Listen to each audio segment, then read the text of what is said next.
அனைவருக்கும் அன்பான காலை வணக்கம்.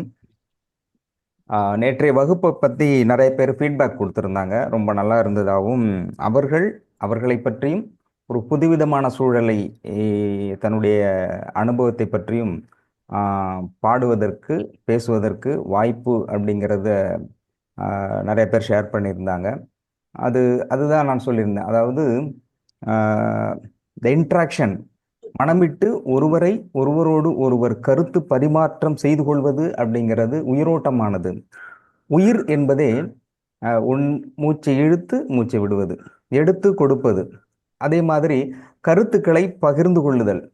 உங்களிடம் கருத்து என்னிடமும், என்னிடமிருந்து உங்களுடைய கருத்தும், அல்லது ஒருவரிடமிருந்து மற்றொருவரிடமும் கருத்து பரிமாற்றம் என்பதுதான் உயிரோட்டமாக இருக்கும். அப்படிங்கும் பொழுது ரொம்ப பேர் சொல்லியிருந்தாங்க. சிலர் அவர்களுடைய கருத்து அந்த ஃப்ளாஷ்பேக்கு போன மாதிரி, school days and college days, மறக்க முடியாத சம்பவம், வீட்டில் இருந்தது. சிலர் அவங்களுடைய ஃபேமிலி மெம்பர்ஸோட செலவிட்டது, அப்புறம் வெளியில இருந்து நிறைய பேர் சொல்லியிருந்தாங்க. அது ஏற்றுக்கொள்ளக்கூடியது, அது மகிழ்ச்சியான தருணம். அதில் ஒருத்தர் மட்டும் சொல்லியிருந்தாங்க. அப்போ முதல்ல அன்னைக்கு தான் நம்மளுடைய கிளாஸ் வந்திருக்காங்க போல, யூடியூப் பார்த்துருக்காங்க. அப்போது அவங்க சொன்னாங்களாம், ஆன்மீகம் அப்படின்னு இருக்குது, ஆன்மீகத்தில் போய் மழை வருது, மழையை பற்றி பேசலாமா, ஆன்மீகத்தை பற்றி தானே பேசணும் அப்படின்னு கேட்டாங்க. பட் ஆனால் எல்லாருமே என்ஜாய் பண்ணாங்க அப்படின்னாங்க.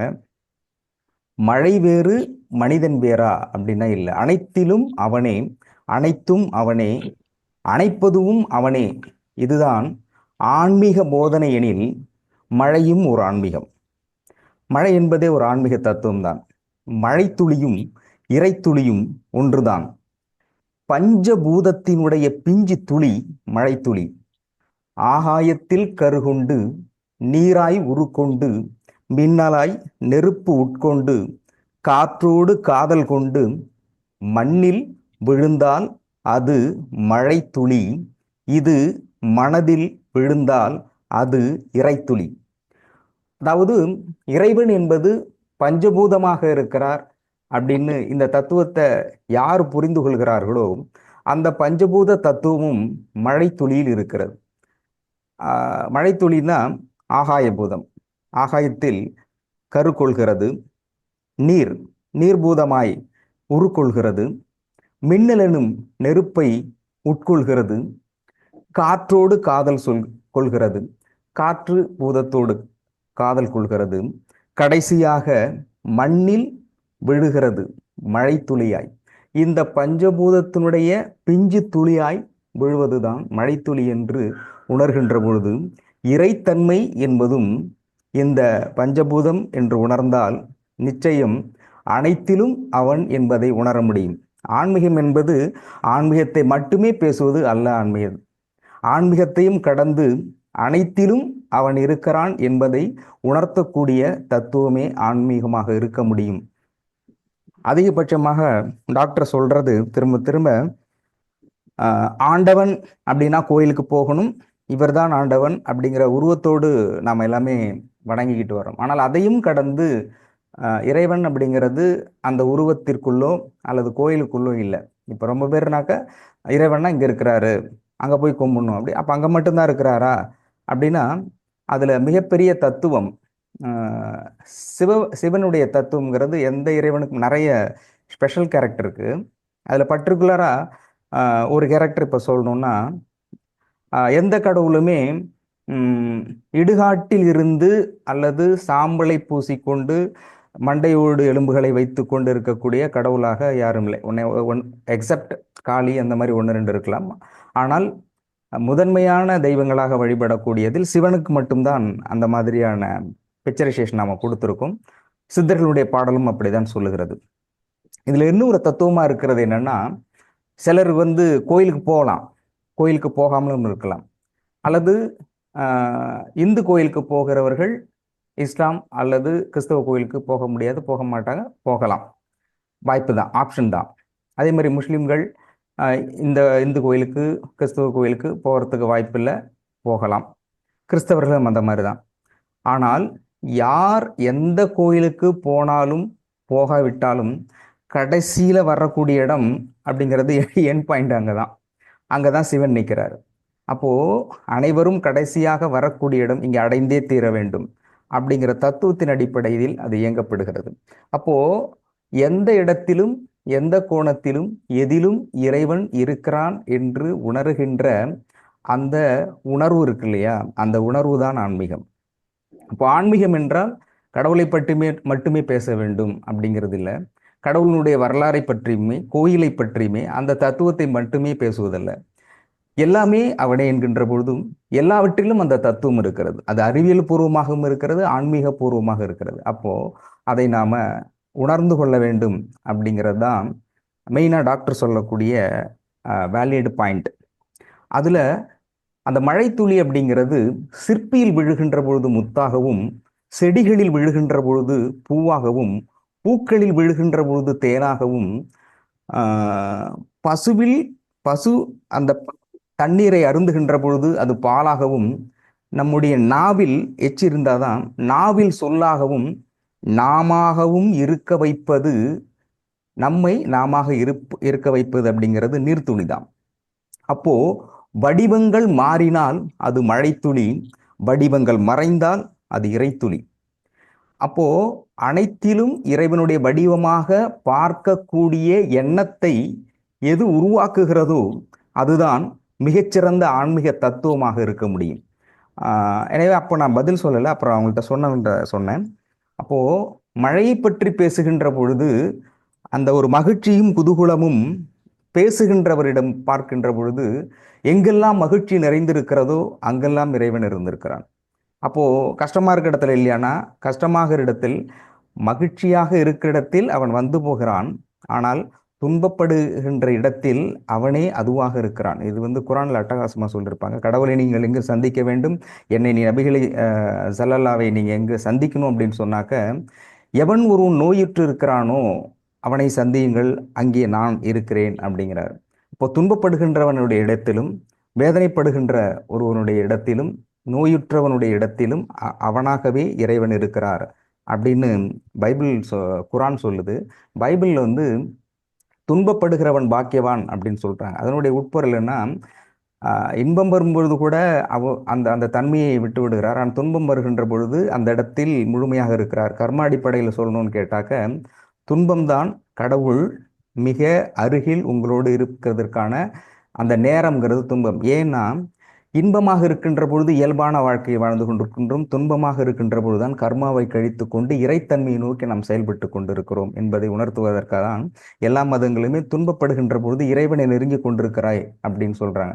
அதனால கஷ்டப்பட்டு இருக்குன்னு சொல்ல இன்டைரக்டா என்னப்பா காலங்கத்தில் கடவுள்கிட்ட போகணும்னா கஷ்டப்பட்டுட்டு இருக்கணுமா? அப்படி இல்லை, இன்பத்தோடு இந்த தத்துவத்தை உணர்ந்து நடக்கணும் அப்படிங்கிறது தான் செய்தியாக இருக்கிறது. அப்போ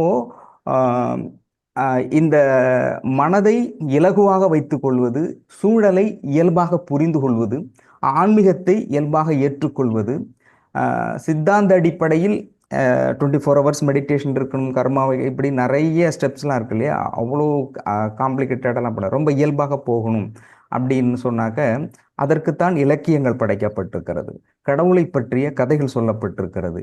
இயல்பாக கர்மயோகம் நிறைய பேசியிருக்கும், அது லேட்டரான்னு பேசலாம். கர்மயோகம், பக்தி யோகம், ஞான யோகம் ஒன்றோடொன்று தொடர்புடையது.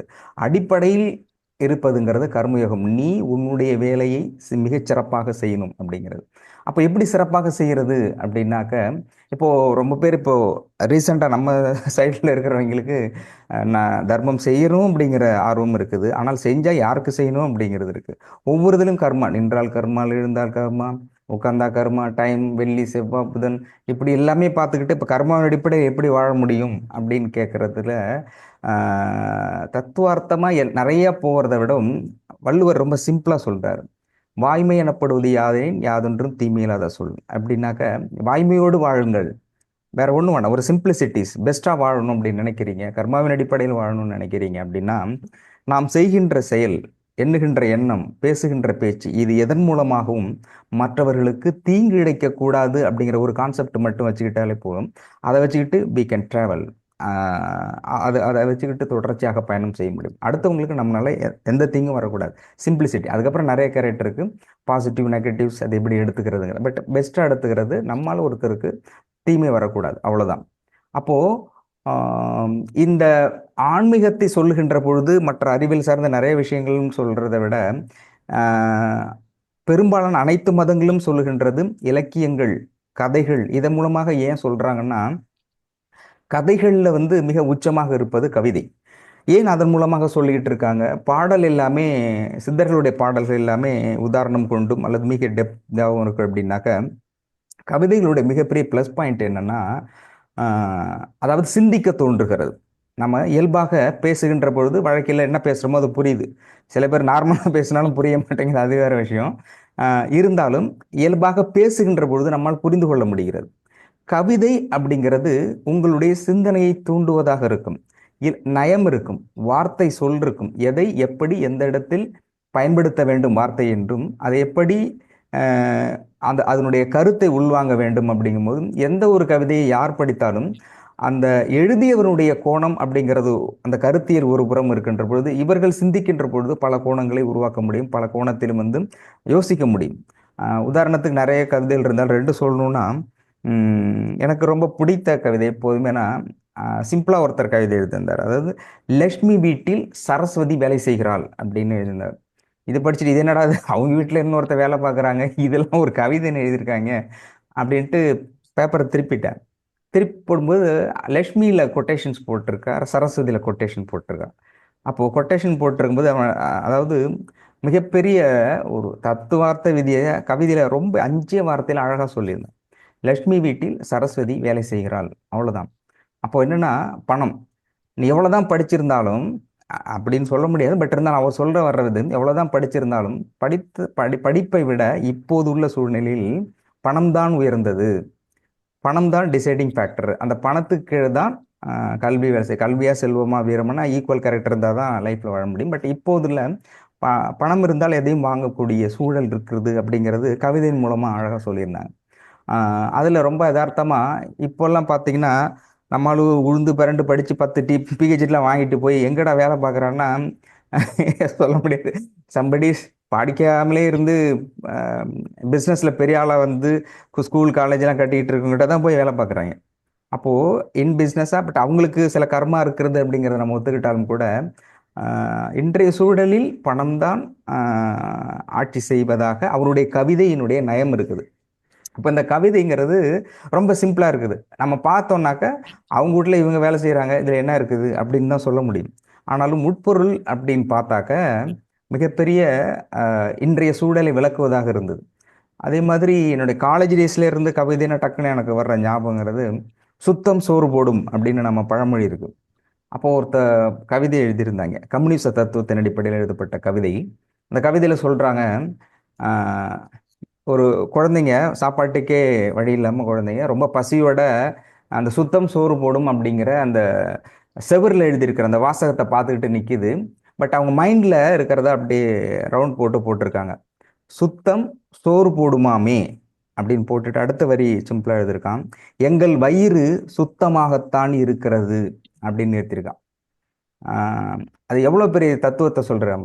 அதாவது சுத்தம் சோறுபட ரைட்டு, அப்போ எங்கள் வயிறு பசியோடு இருக்கும், நாங்கள் சுத்தமாக தானே இருக்குது. அடுத்த இன்டைரக்ட் கொஸ்டினை கேட்குறான், சோறு போடுவது யார்? அது மிகப்பெரிய தத்துவத்தை உருவாக்கக்கூடிய கவிதையாக இருக்குது. அப்போது சிந்திக்க தூண்டுவது கவிதை அப்படிங்கிறது. இலக்கியங்கள் கதைகளாக சொல்கின்ற பொழுது நேரடி பொருளில் இருக்கும்.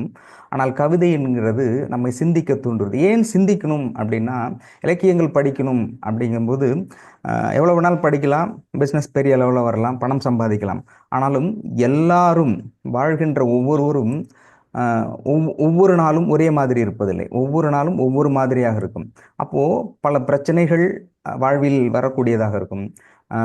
எதிர்பாராதது ரொம்ப ரொம்ப முக்கியம், எதிர்பாராத பிரச்சனைகளை சந்திக்கக்கூடியதாக இருக்கும். நம்ம சில கேள்விகளுக்கு பதில் இருக்கு இல்லையா, அந்த அந்த உரையாடல் இருக்கு இல்லையா, அந்த கான்வர்சேஷன் ரொம்ப முக்கியமானதாக இருக்கும். அப்போது சரியான பொருளில் கேட்பவர்களுக்கு எது தேவையோ அதை சொல்லக்கூடிய, அல்லது அவர்கள் என்ன சொல்கிறார்களோ அந்த கருத்தை அவர்கள் என்ன சொல்கிறார்கள் உள்வாங்கி அது வேற என்ன மாதிரி டைமென்ஷனில் எடுத்துக்க முடியும் அப்படிங்கிற கருத்தியல் ரீதியான பரிமாற்றத்திற்கு இலக்கியங்கள் மிகப்பெரிய உதவியாக இருக்கும். அதில் முக்கியமாக கவிதை இருக்கும். அப்போ இந்த மாதிரியான கவிதைகள் படிக்கின்ற பொழுது, உங்களை சிந்திக்க தூண்டுகின்ற பொழுது, ஒரு தொடர்ச்சி தொடர்ச்சியாக இந்த பயிற்சி பண்ணோம்னா, படிக்கின்ற பொழுது படிக்கிற பழக்கம் பொதுவாகவே இருந்தால் ஆட்டோமேட்டிக்காக ஒரு ஒரு பிரச்சனைகளுக்கு இதுதான் தீர்வு அல்லது இப்படியும் யோசிக்க முடியும் என்கின்ற so many டைமென்ஷன், பல்வேறு கோணங்களில் நம்மளுடைய மனம் சிந்திக்க ஆரம்பித்துவிடும், மூளை சிந்திக்க ஆரம்பித்துவிடும். அப்போது இப்போ நம்ம சொல்கிறோம் இல்லையா, இந்த கஷ்டமாக இருக்குது, அது கஷ்டமாக இருக்குது, இது எப்படி பண்ணுறதுன்னு தெரில அப்படிங்கிறோம் இல்லையா. அதற்கு எல்லா பிரச்சனைகளுக்கும் மூளை மிகப்பெரிய அளவில் தயார் நிலையில் அதற்கான பதிலை கண்டுபிடிப்பதற்காகவும் அதற்கு ஏற்றவாறு உங்களை மாற்றிக்கொள்வதற்காகவும் அது தயார் நிலையில் எப்போது இருக்கும். ஏதாவது ஒரு பிரச்சனை பயங்கரமாக இருக்குட்டிங்கன்னா கொஞ்சம் ரெஸ்ட் விட்டுட்டு நீங்கள் ரிலாக்ஸாக தூங்கிட்டீங்கன்னா பிரெயினுக்கு வேலை, நீங்கள் எந்த இடத்துல எமோஷனலிட்டிக் ஆகுறீங்களோ அதை தான் ஃபைனல் டேக்காக எடுத்துக்கும். இப்போ இதுதானா அதுக்கு அதை ரிலாக்ஸாக விட்டுறணும். நம்மளால் அது விடுறதே இல்லை. அது ஒரு காலகட்டத்தில் நம்ம இவனுக்கு போய் பதில் சொல்கிறத விட நம்ம சும்மாவே இருந்துடலான்ட்டு அது ஆஃப் ஆகிடும். ஒரு பிரச்சனைனா அதுக்கு கடைசியாக நம்ம மெடிடேஷன்லாம் இருக்கு இல்லையா, நீங்கள் அதில் ப்ரேயரில் வைங்கிறதுக்கு ரீசன் என்னென்னா, ஒரு உச்சபட்சமாக நம்ம சோகமாக இருக்கும், இந்த பிரச்சனைக்கு டிசிஷனே எடுக்க முடியல, இது நமக்கு சரியான வாழ்க்கையை தரல, ஏதாவது ஒன்று நினச்சிட்டு இருக்கோன்னா அதை மட்டுமே சொல்லி அதுக்கு தான் இறைவா அப்படிங்கிறத கொட்டேஷன் சாங் நம்ம முதற்பொருளாக அவர் வைக்கிறோம். ஏன்னா எல்லாத்துக்குமே காரணம் அதுதான், அவர் தான். நமக்கு இந்த மாதிரி மாட்டி விடுறது அவர் தான், சிக்கல்லேருந்து எடுத்து விடுறது அவர் தான். ஏன்னா அதுக்கு அவர் மட்டும்தான் வேலை, வேற எதுவும் என்டர்டைன்மெண்ட் இல்லை. அதனால இந்த வேலையெல்லாம் அவர் தான் பார்த்துட்டு இருப்பார். அப்போது எதுக்கு அவர் வேலை போட்டுட்டு அடுத்தது இந்த பிரச்சனையை மட்டும் நினச்சிட்டு இதுக்கு என்னவெல்லாம் சொல்யூஷனாக இருக்கும். வள்ளுவர் சொன்ன மாதிரி 5 பாயிண்ட் ஆஃப் வியூவில் ட்ரையாங்கிள் பேசிஸில் திணைத்துணி ஒன்று வினை வினை வினை வழியும் தன் வழியும் மாற்றான் வழியும் துணை வழியும் தூக்கி செல்லுங்க. அந்த பாயிண்ட் ஆஃப் வியூவில் எப்படிலாம் பண்ணலாம் அப்படின்னு சொல்லிட்டு நீங்கள் தூங்கிட்டீங்கன்னா டெஃபினட்டாக அதுக்கான சொல்யூஷன் நம்முடைய பிரெயின் ஏற்றுக்கொண்டு உடனடியாக பதில் சொல்லக்கூடிய இடத்துல இருக்கும். கண்டிப்பாக சொல்யூஷன் கிடைக்கும். எல்லா மிகப்பெரிய இடத்துல அது சயின்டிஃபிக்காகவே ப்ரூவ் பண்ண முடியும். கண்டே பிடிக்க முடியாது, இதுக்கு சொல்யூஷனே இல்லை அப்படிங்கிற விஷயத்துலையும் சரி, ஒவ்வொரு இதுலேயும் சயின்ஸில் சயின்டிஃபிக்காக ரொம்ப டென்ஷன் எமோஷனலிக்காக ரிசர்ச் வச்சுட்டு தூங்கிடுவாங்க. தூங்கி எழுந்த பிறகு அவங்க பதில் ஐன்ஸ்டீன் சொல்லியிருக்காரு. ஏகப்பட்ட சயின்டிஸ்ட்டு வரலாறுல எடுத்துக்கிட்டிங்கன்னா அவங்க சொன்னது திடீர்னு எனக்கு இந்த இன்ஃபர்மேஷன்ஸ் வந்தது, யுரேக்கா, ஒரு பொருள் எடைக்கு எடை சமமாக இருக்குன்னு சொல்ல யுரேக்கா இருக்குன்னு கத்திட்டு வரல, அந்த நிறைய இருக்கும். பார்த்தீங்கன்னா திடீர்னு வரும். திடீர்னு எப்படி வருதுன்னா, நீங்கள் ஒரு இன்புட்டை பிரெயின் கொடுத்துட்டிங்கன்னா ஆட்டோமேட்டிக்காக அது சொல்யூஷன் கொடுத்துரும். டெஃபினட்டாக எல்லா பிரச்சனைகளுக்கும் சொல்யூஷனை பிரெயின் கொடுக்கும். கண்டிப்பாக. ஏன்னா எல்லாத்துக்குமான எந்த ஒரு பிரச்சனை இருக்க உலகில் எந்த ஒரு மனிதனும் பூட்டை மட்டுமே தயாரிக்கக்கூடிய நிறுவனம் உலகத்தில் எங்குமே இல்லை. சாதாரண மனிதனே மிகப்பெரிய அளவில் சிந்தித்து பூட்டு இருந்தால் சாவி இருக்கணும், சாவி இருந்தால் பூட்டு இருக்கணும்னு சொல்ல மாதிரி இறைவன் படைப்பில் ஒரு பிரச்சனைனா அதுக்கு சொல்யூஷன் இல்லாமல் பிரச்சனைகள் வருவதே இல்லை. அப்போது அதை சிந்தித்து கரெக்டாக ஒர்க் பண்ணோம்னா பிரெயினுக்கு அந்த அந்த திங்கிங் அந்த டைமிங் கொடுத்துட்டோன்னா அது அந்த விடையை நிச்சயமாக கொடுத்து விடும். அப்போது அதற்கான பயிற்சி களமாக இருக்கிறது. ஒரு இதில் ஆன்மீகத்தில் ப்ராக்டிஸ் பண்ணி இறைவன்கிட்ட விட்டுட்டு இறைவன் கரெக்டான ஃபேக்டை இறைவனிடம் வாங்கிறது அப்படிங்கிறது தியான நிலை. அப்போது அந்த தியான நிலைக்கு சமமானது தான் மனம் ஒன்றி படிக்கக்கூடியதும் நம்மை பல்வேறு கோணங்களில் ஒரு கேள்விக்கு சிக்கலுக்கு பதிலை கண்டுபிடிப்பதற்காக நாம் தயார் செய்து கொள்வது அப்படிங்கிறதும் இந்த இலக்கியங்கள் கவிதைகள் தான். அதனால தான் நேற்றைய பேசும்பொழுது தமிழ்ச்செல்வி தானே நேற்று மேடம் பேசினாங்க இல்லையா, வந்திருக்காங்களா? நேற்றுக்கு லாஸ்ட்டாக சிகை முடி மயிர்ச்சிகை அப்படிங்கிற அந்த செடியை பற்றி சொன்னது அவங்க தானே? ஓகே, வந்திருப்பீங்கன்னு நினைக்கிறேன். பார்த்தேன். அப்போது அவங்க சொன்னதும் சரி, நேற்றைக்கு பேசியவர்கள் எல்லாமே அந்த மழை பற்றியும் அதில் அவர்களுடைய அனுபவத்தை பற்றியும் பேசுகின்ற பொழுது இன்னொருத்தர் பேசினார், வேற ஏதோ ஒரு ஃபிலிம் பார்க்கலாம் அப்படின்ட்டு உட்காந்தபோது அதுக்கு பதில் இது பார்த்தப்போ இது அவர்களுடைய இளமை காலத்துக்கு அந்த இடத்துக்கே கூப்பிட்டு போனால் ரொம்ப இன்ட்ரெஸ்டிங்காக இருந்தது அப்படின்னு சொல்லியிருந்தாங்க.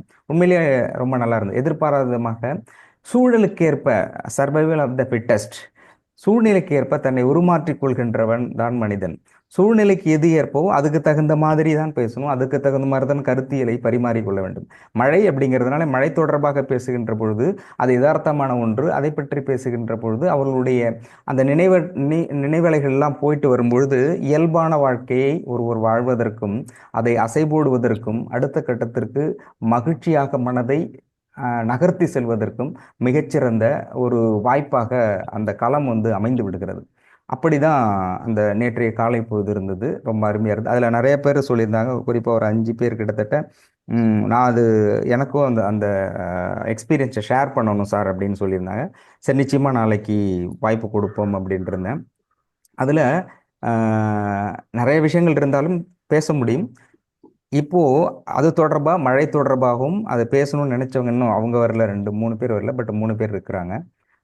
நேற்றுக்கு சொல்லணும் அப்படின்னு விருப்பப்பட்டவர்கள் மழையை பற்றியும் அதில் உங்களுடைய அனுபவத்தை பற்றியும், பர்டிகுலராக மகிழ்ச்சியாக நீங்கள் இருந்த தருணம், மழை இல்லாமல் சில கூடது இருக்கலாம், ஆனால் இந்த இந்த சூழலுங்கிறது என்னுடைய வாழ்நாளில் நான் சந்திக்க முடியாத ஒரு மகிழ்ச்சி, எப்போ நினைச்சாலும் எனக்கு அது மகிழ்ச்சியாக இருக்கும் அப்படின்னா அது எந்த மாதிரியான தருணமாக இருக்கும் அப்படிங்கிறத நீங்கள் ஷேர் பண்ணிக்கிட்டா நல்லா இருக்கும் அப்படின்னு நினைக்கிறேன். This is time for you. உங்களுக்கான நேரம், நீங்கள் பண்ணிக்கலாம். ஏன்னா பரிமாற்றம் அப்படிங்கிறது ரொம்ப முக்கியமானது. புதியவர்கள் வந்து பேசும்பொழுது தான் இது நம்முடைய ஒரு தளம், நமக்கான ஒரு தளம், நம்முடைய நன்மை தீமை எதிர்பார்ப்புகள் மகிழ்ச்சி புன்னகை சோகம் அனைத்தையும் பரிமாறிக்கொள்ளக்கூடிய ஒரு இடமாக இது இருக்கும் அப்படின்னு உங்களுக்கு மனரீதியாக ரொம்ப பேருக்கு அது இருக்குது. அதனால தான் இவ்வளோ லாங் ட்ராவல் பண்ண முடியுது. குறிப்பாக பெண்கள் வந்து இதில் அதிகமாக இடம்பெற்றிருப்பதற்கான காரணம் அந்த நம்பிக்கை. அதனால் உங்களுடைய புதியவர்கள் யாராவது இருந்தால் நீங்கள் இயல்பாக ஒரு சகோதர சகோதரிகளிடம், உங்களுடைய குடும்ப உறுப்பினரிடம் எப்படி வந்து கருத்து பரிமாற்றத்தை ஏற்படுத்திக் கொள்வீர்களோ அதே மாதிரியான விஷயத்தை நீங்கள் ஷேர் பண்ணிக்கலாம். S, anybody?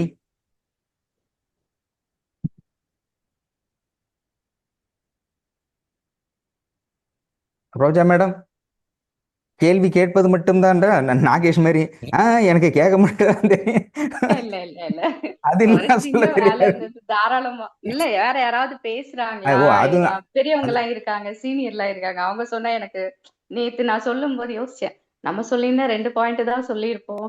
அவங்க எக்கச்சக்கமா சொல்றாங்க. அதாவது கட்டுறது கையளவுன்றது எல்லா நேரத்துலயும் இருக்கும் போல இருக்குது. நான் அதனால என்ன சரி, சொல்றேன், நிறைய பேர் நிச்சயமா பேசிட்டு இருக்கேன். நீங்க சொல்லலாம்னு நினைச்சது 2 பாயிண்ட் தான். ஆனா நீங்க சொல்ல ஆரம்பிச்சீங்கன்னா உங்களை மீறி 2 2 பாயிண்டா வரும்.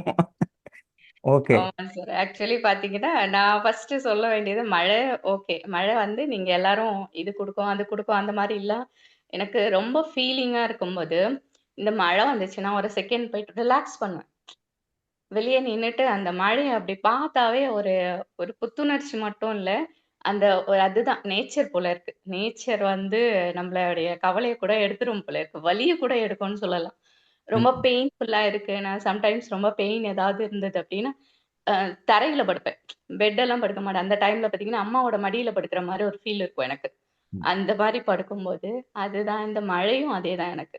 அந்த ஒரு மாரி அங்க வெளியில நின்னுட்டு ரொம்ப பெயினா இருக்கு அப்படின்னு நான் போயிட்டு வெளியில நின்னுட்டு அத ஃபீல் பண்ண அடுத்த செகண்ட் நான் போய் தூங்கிடுவேன் நான்.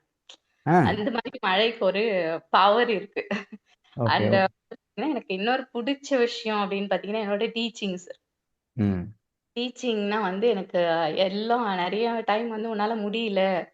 உன்னால கண்டிப்பா வந்து கிளாஸ் எடுக்க முடியாது. தொடர்ந்து ஸ்கூல் போ முடியாது. இப்படியெல்லாம் சொல்லும்போது, நான் ஒரே வார்த்தை தான் சொல்லுவேன். ஸ்டூடண்ட் தான் என்னோட எனர்ஜி அப்படி. நான் எவ்ளோ கவலையாவோ, எவ்ளோ உடம்பு முடியல அப்படின்னா, அங்க போய் அந்த எனர்ஜி எங்க வரும்னே தெரியாது. அவங்களுக்கு கிளாஸ் எடுக்கும்போது ரொம்ப எனர்ஜெட்டிக்கா இருப்பேன் நான். நீங்க இந்த இத பத்தியெல்லாம் சொன்னீங்க இல்லையா? நெறைய விஷயங்கள் இந்த ஃபுட்ட பத்தி, நான்வெஜ்ஜ பத்தியெல்லாம். ஆமா, என் ஆமா. ஸ்டூடண்ட் கிட்ட நான் அத சொன்னேன். இந்த மாரி ம். வந்து நான்வெஜ் வந்து பாவம். அது கூட நான் சொல்லல. இன்னொரு ஸ்டூடண்ட் சொல்லிட்டு இருக்காங்க. அவங்க என்ன கொஸ்டின் கேட்குறாங்க. என்ன கொஸ்டின் கேட்குறாங்க? மேம் நான்வெஜ் சாப்பிடுறது பாவம்ன்னு சொல்றீங்க. ஆ வெஜிடபிள்லாம் வந்து மண்லேருந்து புடுங்கி தானே எடுக்குறீங்க. அதுக்கும் ம். உயிர் இருக்கும்ல. அதோட ம். நரம்பெல்லாம் இது கட் பண்ணி தானே எடுக்குறீங்க. அது பாவம் இல்லையான்னு அதான் நான் சொன்னேன். அப்படி ம். நீ சொல்ற மாரி இருந்தா, ம். நேரா மரத்துலேருந்து விழுந்தா மட்டும் தான் நம்ம சாப்பிட முடியும். எத்தன பேர் அந்த மாரி உயிர் வாழ முடியும்? ஆனா ம். இந்த மாரி கொஸ்டின்லாம் அவங்க கிட்ட இருந்து தான் வரும். இந்த மாதிரி யோசிக்கிறது அவங்களால மட்டும் தான் முடியும்.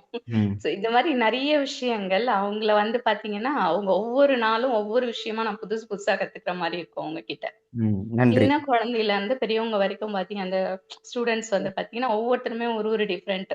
நன்றி. அவங்களுக்கு அதுதான் டீச்சிங் அப்படிங்கிறது என்னால ரொம்பவே முடியல. ஏன்னா வீடியோ ஆஃப் பண்ணிட்டு ஆன்லைன்ல படுத்துட்டுலாம் நான் கிளாஸ் எடுத்துருக்கேன். ஏன்னா அந்த கிளாஸ மட்டும் விடவே மாட்டேன் நான். படுத்துக்கிட்டே கிளாஸ் கிட்டத்தட்ட நெறைய எடுத்துருக்கீங்களா? ஆஹா. ஆன்லைன்ல இது ஒரு. இது ஒரு விஷயம் இருக்கு. அந்த கிளாஸ கட் பண்ணக்கூடாதுன்றதுல ரொம்ப தெளிவா இருப்பேன் நான். அதுவும் ரொம்ப நல்லா படிக்கிறாங்க அப்டின்னா, அவங்க கிளாஸ் எந்த காரணத்த கொண்டும் கட் பண்ணவே மாட்டேன். பரவாயில்ல. டீச்சரே படுத்துக்கிட்டே கிளாஸ் எடுத்தா ஸ்டூடெண்ட் எப்படி பண்ணி நான் வந்து ஆஃப்ல தானே இருக்கேன். நான் இல்ல அவங்களும் படுக்கிறேன்றது ஆஃப்ல தான் ஏன்னா அந்த இருப்பாங்க. அளவுக்கு என்னால முடியலன்றதுதான். அந்த அளவுக்கு ஃபீவரு ரொம்ப என்னால பேசக்கூட முடியாது. என் வாய்ஸ் வச்சு அவங்களுக்கே தெரியும். பேரண்ட்ஸ் சொல்லுவாங்க. யூசுவலா பாத்தீங்கன்னா, மத்த டீச்சர்ஸ் எல்லாம் புலம்புறது என்னன்னா, இந்த பேரண்ட்ஸ் பாத்தீங்கன்னா, எப்ப பார்த்தாலும் கொண்டு வந்து சரி, விட்டுடுறாங்க. சாரி, அவங்களுக்கு வந்து குறுக்கிடுறதுக்கு முன்ன நான் ஏற்கனவே சொன்னேன்ல, நீங்க சொல்லலாம்னு 2 தான் ஆரம்பிப்பீங்க. ஆனா 2 2 வரும்னு சொன்னேன்ல. அதுதான் அதான் சார் நான் பேசாம இருந்தேன். அ ம். நீ ஒரு நான் டவுட். செவனேன்னு தான் சார் இருந்தேன்.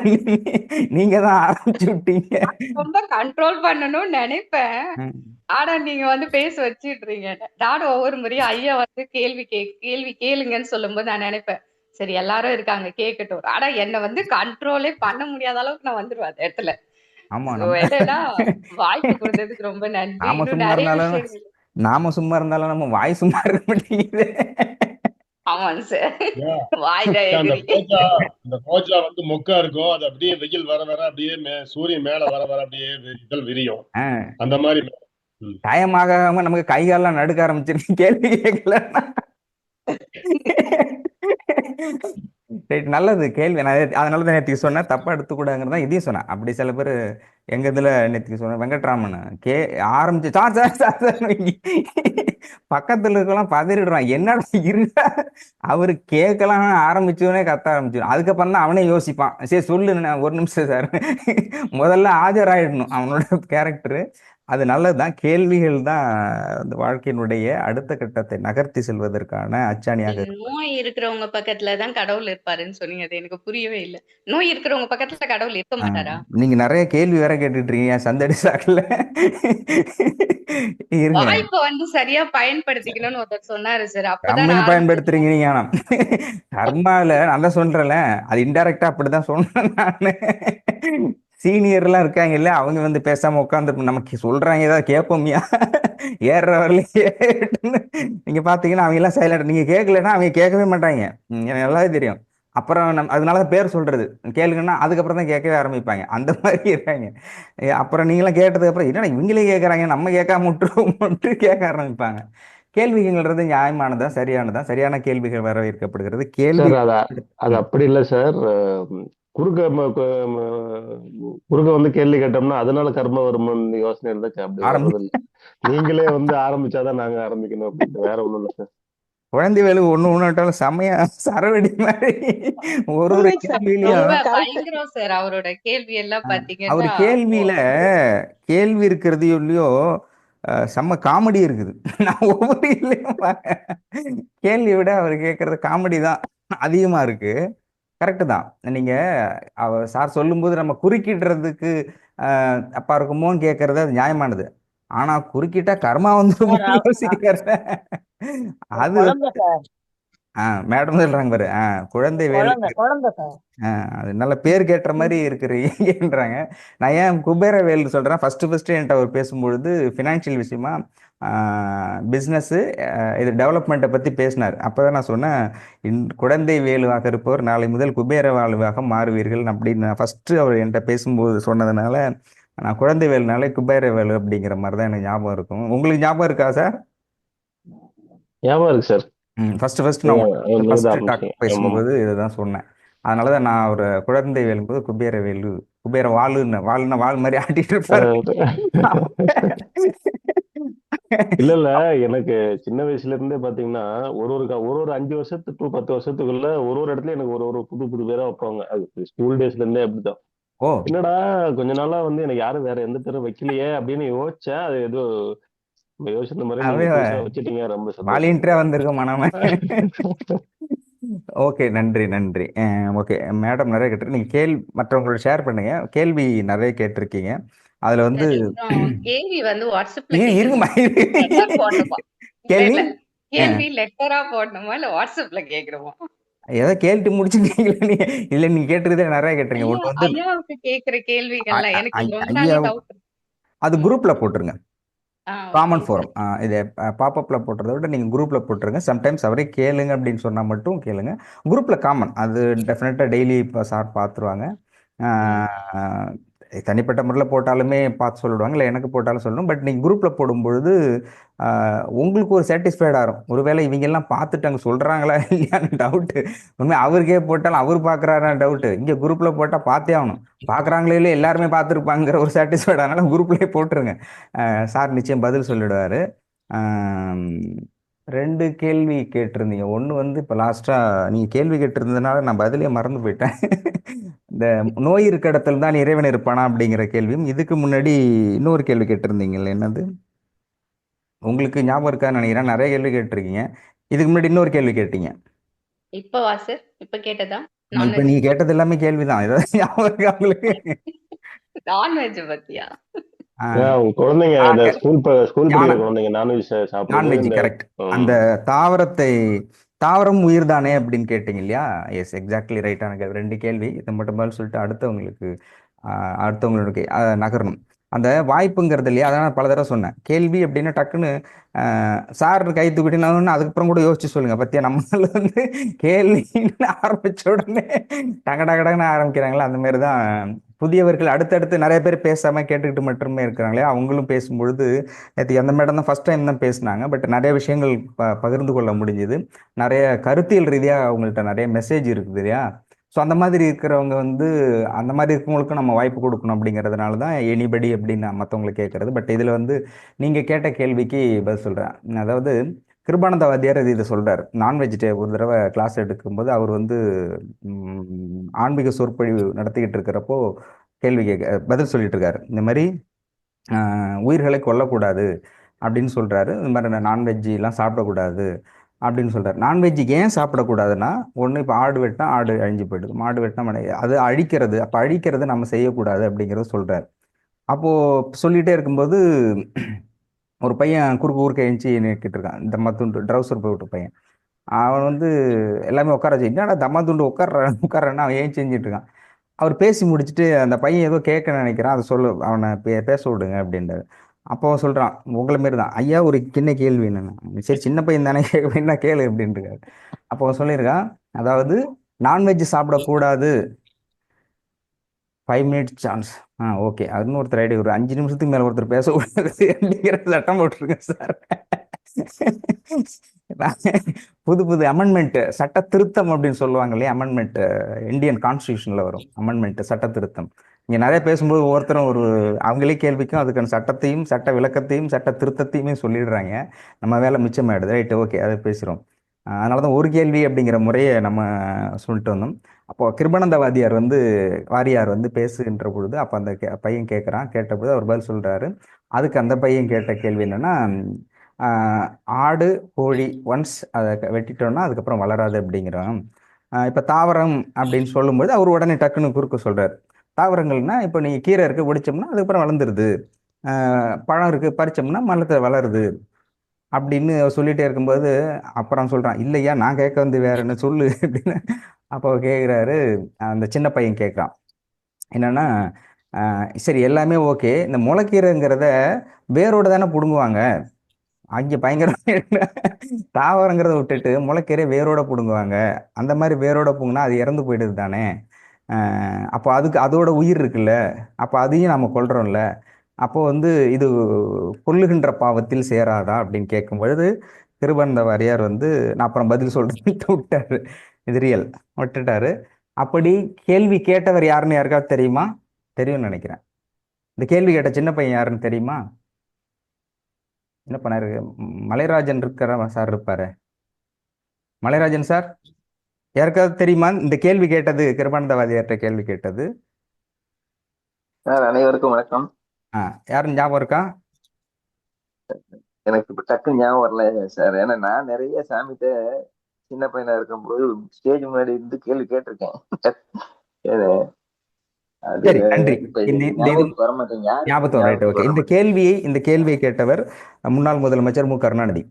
இந்த கேள்வியை கிருபானந்த வாரியார்ட்ட கேட்டவர் கருணாநிதி அவர்கள். ஓ, சரி சரி. இந்த கேள்வி கேட்டது. அப்ப அந்த அளவுக்கு நம்ம பயங்கர பிரெயினோட இருக்கோம் அப்படிங்கிறது. அப்ப கேள்வி கேட்டதுக்கு பிறகு அதன் பிறகு அதுக்கான பதில் அப்படிங்கிறதுனா, தாவரங்கள் இப்போ ஒன்று ஒன்றும் கர்ம அடிப்படையில் சொல்லணும்னா, தாவரங்கள் பிறக்கின்ற பொழுதே அது வந்து தன்னை மனிதனுக்கு மற்றவர்களுக்கு இரையாக சமர்ப்பிப்பதற்காக அவர்கள் வரம் பெற்று வந்தனர். பிறக்கின்ற போது ஒரு ஒரு பிறப்பினுடைய அம்சம் இருக்கு இல்லையா, கர்ம ரீதியாக அது வந்திருக்குது.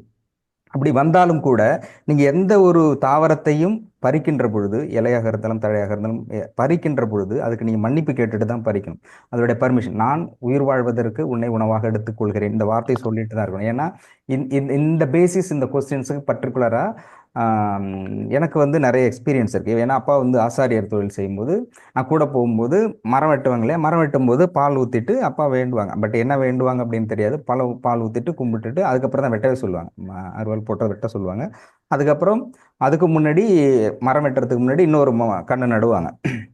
இது ஆரம்பத்துல இருந்து அதுக்கப்புறம் படிப்படியாக நிறைய இது மாறி படிச்சு இப்போ அது இல்லை.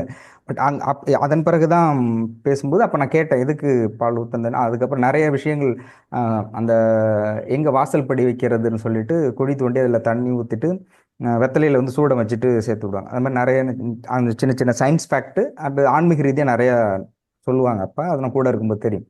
இந்த விதில் மரம் வெட்டும்பொழுது இது சொன்னாங்க. அந்த மாதிரி மரம் வந்து ஒரு உயிர் தான், அது வளர வேண்டியது நம்ம இதுக்காக வெட்டுறோம்ல, அது பாவம் தானே, அதனால வெட்டும்போது அதுக்கிட்ட மன்னிப்பு கேட்டுட்டு இது சொன்னேன். மன்னிப்பு கேட்டுட்டு இது மாதிரி உன்னை நான் வெட்டுறேன், இது எனக்கு வந்து வாழ்வு கொடுக்கணும், உன்னை மாதிரி நான் பல மரங்களை வந்து வளர்க்குறேன்னு சொல்லணும். அப்படினால 2 கண்ணு மட்டும் நட்டுட்டு அந்த கண்ணுக்கு ஃபர்ஸ்ட் தண்ணி ஊற்றிட்டு அதுக்கப்புறம் தான் வெட்டவே ஆரம்பிப்பாங்க. இது வந்து அப்போ கொடுக்கிறது அப்படிங்கிறது, இப்போ தாய் தன்னுடைய குழந்தைக்கு பால் கொடுக்கின்ற பொழுது தன்னுடைய ரத்தத்தை பாலாக்கி பாலை ஏன் குழந்தைக்கு கொடுக்கிறாள், அது பாவம் தானே அப்படிங்கிற கொஸ்டின் கேட்டால் அது எப்படி இருக்குமோ அதே மாதிரி தான் தாவரங்கள். அது மற்றவர்கள் உயிர் வாழ்வதற்காக கொடுப்பதற்காக தாயின் பாலுக்கு சமமானது. தாவரங்கள் தன்னுடைய உறுப்புகளை, தன்னுடைய கிளைகளை, இலைகளை, பழங்களை, காய்களை, கனிகளை கொடுப்பது அப்படிங்கிறது தாயினுடைய பால் தாய்க்கு கொடுப்பதற்கு சமமானது. எனவே அது வந்து அது அது கொடுப்பதற்காக இருக்கிறது. அந்த மாதிரி இருக்கும்போது அது வந்து உயிர்கொலையில் வராது. தாவரங்களுக்காக அது உயிர்கொலையில் சேராது. பட் இதே இதில் வந்து சிலர் வந்து ஆனால் மார்க்கமே சிலது சொல்லியிருக்கிறது கன்றுகளை கொள்ளணும் அப்படிங்கும்போது, இது வந்து தன்னை மற்ற உயிர் வாழக்கூடிய மற்ற மீனாக இருக்கட்டும், ஆடு மாடு கோழி இது எல்லாமே வந்து அந்த மாதிரியான கேரக்டரில் வராது. அப்போ வெட்டுகின்ற பொழுது சயின்ஸ் ஃபேக்டாக சொல்லும் பொழுது நீங்கள் அந்த டிஜிட்டல் ஃபேக்ட் இருக்கும். அது ஒரு ஆடோ மாடோ வெட்டும்போது அந்த அந்த தாட் இருக்கு இல்லையா. இன்னொன்று வந்து சில விஷயங்கள்ல இந்த ஆட்டு வெட்டுவாங்க இல்லையா, அந்த மாதிரி இடத்துலாம் இருக்கும்போது ஒரு ஆடு வெட்டும்போது பக்கத்துலேயே வெட்டிருப்பாங்க. பட்டு அவங்களுக்கு தெரியாது, கூடவே இருக்கிறது வெட்டப்பட்ட துடிக்கிறத பார்க்கும்போது இருக்க ஒரு டைம் ஸ்டன் ஆகும். அதை பார்த்துட்டு அது கத்திட்டு தான் இருக்கும்.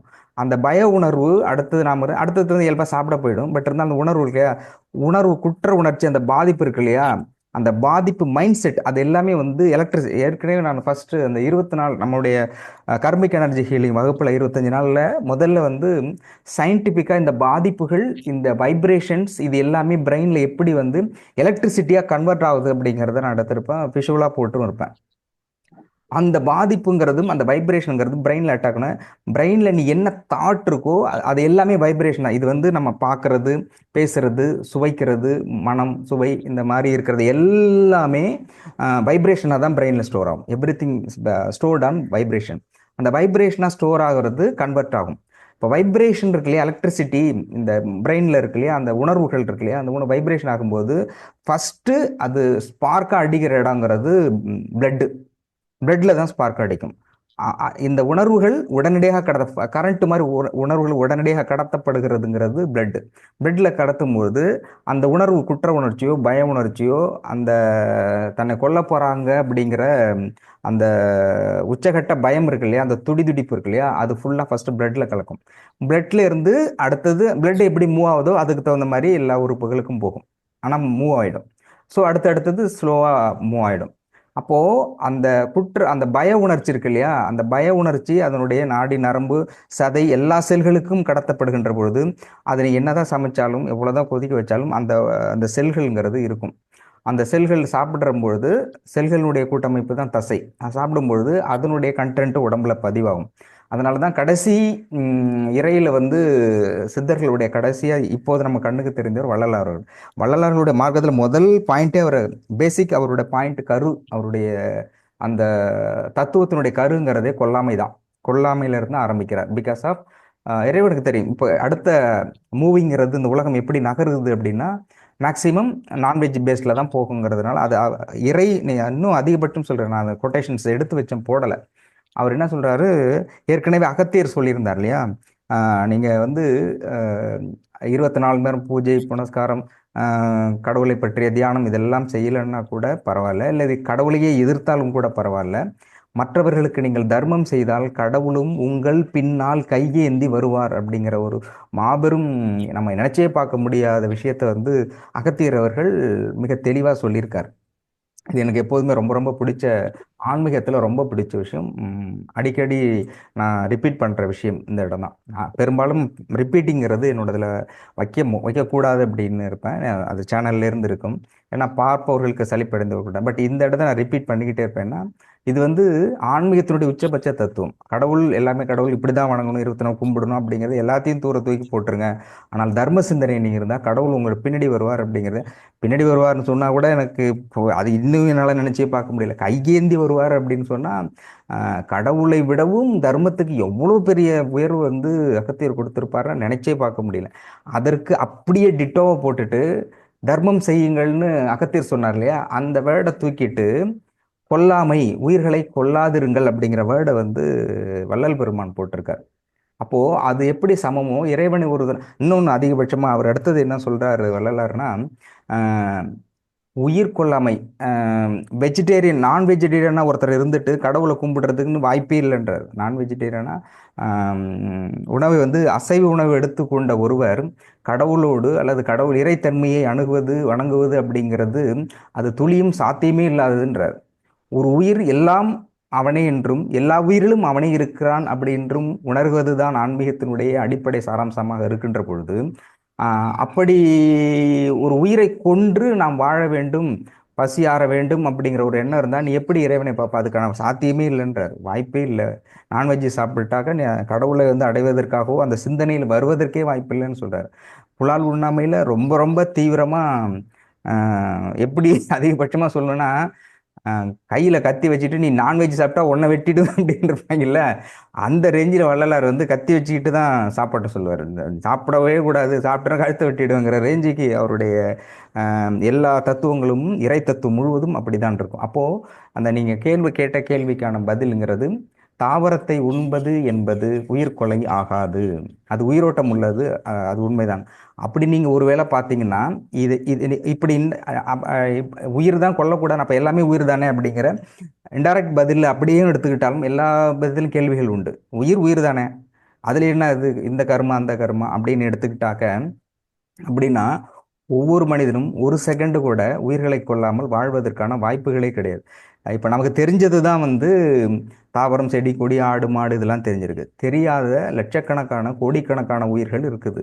அதனால தான் வந்து சில துறவிகள் வந்து முடி வெட்டாமல் இருக்கிறது, இல்லைன்னா முடியை வச்சிக்காமல் இருக்கிறது, கூட்டிகிட்டு போகிறது, இந்த ஜைன துறவிகள் எல்லாம் போகிறாங்களே அந்த மாதிரிலாம் என்ன, அதிலும் கண்ணுக்கு தெரியாத கிருமிகள் இருக்கு. கண்ணுக்கு தெரியாத கிருமி உயிர்கள் அப்படின்னு அவங்க சொல்கிறது எறும்பு இந்த மாதிரி தான். ஆனால் ஈஸ்ட் இந்த மாதிரி நம்ம உடம்புல இருக்கிற பாக்டீரியாக்கள் இருக்குல்ல, நன்மை செய்யக்கூடிய பாக்டீரியாக்கள் அதுவும் உயிர் உண்டு. தீமை செய்யக்கூடிய பாக்டீரியா, தீமை செய்யறது அப்படிங்கிறத அழிக்கலாம், ஓகே. நமக்கு மனிதனுக்கே நன்மை செய்யக்கூடிய பாக்டீரியாக்களை நீங்கள் கையை முறுக்கி நல்லா வேகமாக கழுவும் போதே நன்மை செய்யக்கூடிய பாக்டீரியாக்கள் இறந்து போயிடுது. அப்போது உயிர்களை கொல்லவே கூடாது அப்படிங்கிற ஒரு கான்ஃபிடென்ட்டாக ஒரு தத்துவம் வந்தால் நீங்கள் கை கழுவ முடியாது, வாய்ப்பட்டு மூச்சு போட்டு நம்ம சூடான காற்றில் அந்த காற்றில் கூட சில பாக்டீரியாக்கள் இறக்கும். அப்படின்னு பார்த்தா வாழ்வதற்கான வாய்ப்பே கிடையாது. பட் சில தத்துவத்தின் அடிப்படையில் இது அதுக்கு ரொம்ப டீப்பாக போனோம்னா முடியவே முடியாதுங்கிறதுனால கண்ணுக்கு தெரிந்த, குறைந்தபட்சம் நம்ம கண்ணுக்கு தெரிந்த உயிராக இருக்கக்கூடிய இன்னொரு உயிரின் அடித்து கொன்று சாப்பிடக்கூடாது அப்படிங்கிறது. அதுவும் கிருபானந்தர் அதிகபட்சமாக சொல்லுவார், நான்வெஜ் சாப்பிட்ட வயிறு அப்படிங்கிறது அது ஒரு இடுகாட்டுக்கு சமம், உடல் இறந்து புதைக்கின்ற மாதிரி இதெல்லாம் சாப்பிட்டு இருக்கிற இடமா அது மாற்றிக்க கூடாது அப்படிங்கிறதையும் அவர் சொல்லுவார். எனவே இந்த இடத்துல வெரி தெளிவாக சொல்கிறது அப்படிங்கிறது, தாவரங்களை உண்பது எக்காலத்திலும் உயிர்கொலை ஆகாது அப்படிங்கிறது என்னுடைய புரிதல். ஆஹ் இதுக்கான வேற பதில் மற்றவர்கள் சொல்லலாம். என்னுடைய புரிதல் அடிப்படையில் நான் சொல்றேன். இது உங்களுக்கு புரிஞ்சிருக்கும்னு நினைக்கிறேன். Thank you sir. தேங்க்யூ. ரொம்ப தேங்க்யூ நன்றி. Very much sir. புரிஞ்சுது. உண்மையிலே ஹாஃப் அன் ஹவர் புரிஞ்சா எடுத்துட்டேன். சாரி. நன்றி. ஆ? டைம் தான் சார் பார்த்துட்டு இருக்கேன். ஹாஃப் அன் ஹவர் எடுத்துட்டேன். இல்ல இருந்தாலும் இது தேவை. இது ரொம்ப பேர் இந்த கேள்வி ரிப்பீட்டிங் ஆகிட்டே இருக்குது அப்படிங்கிறதுனால இந்த கேள்வி நான் எப்பவுமே எந்த சூழ்நிலையுமே வரவேற்கணும். அதில் வந்து நான் பயிற்சியே பெற்றிருக்கேன். பதில் கருத்தியல் பரிமாற்றத்தில் ஏன்னா டிபேட்டில் இருந்திருக்கும் இல்லையா, அது அடிக்கடி டெய்லி நமக்கு பேசிக் ஸ்ட்ரக்சரே வந்து டிபேட்டு தான், ஸ்பீச் தான், கண்டென்ட், கருத்தியலோட மோதிரம் தெரிஞ்சோ தெரியாமல் போது 2 பேரையும் மோத விட்டு வேடிக்கை பார்க்கறதா நம்மளுடைய வேலையே 10 வருஷமா. அப்படி இருக்கும்பொழுது கருத்தியல் ரீதியாக எப்படிங்கும்போது சில விஷயங்களை ரொம்ப ஹார்ட்ஸாக நம்மளே சொல்கிற மாதிரி இருக்கும்.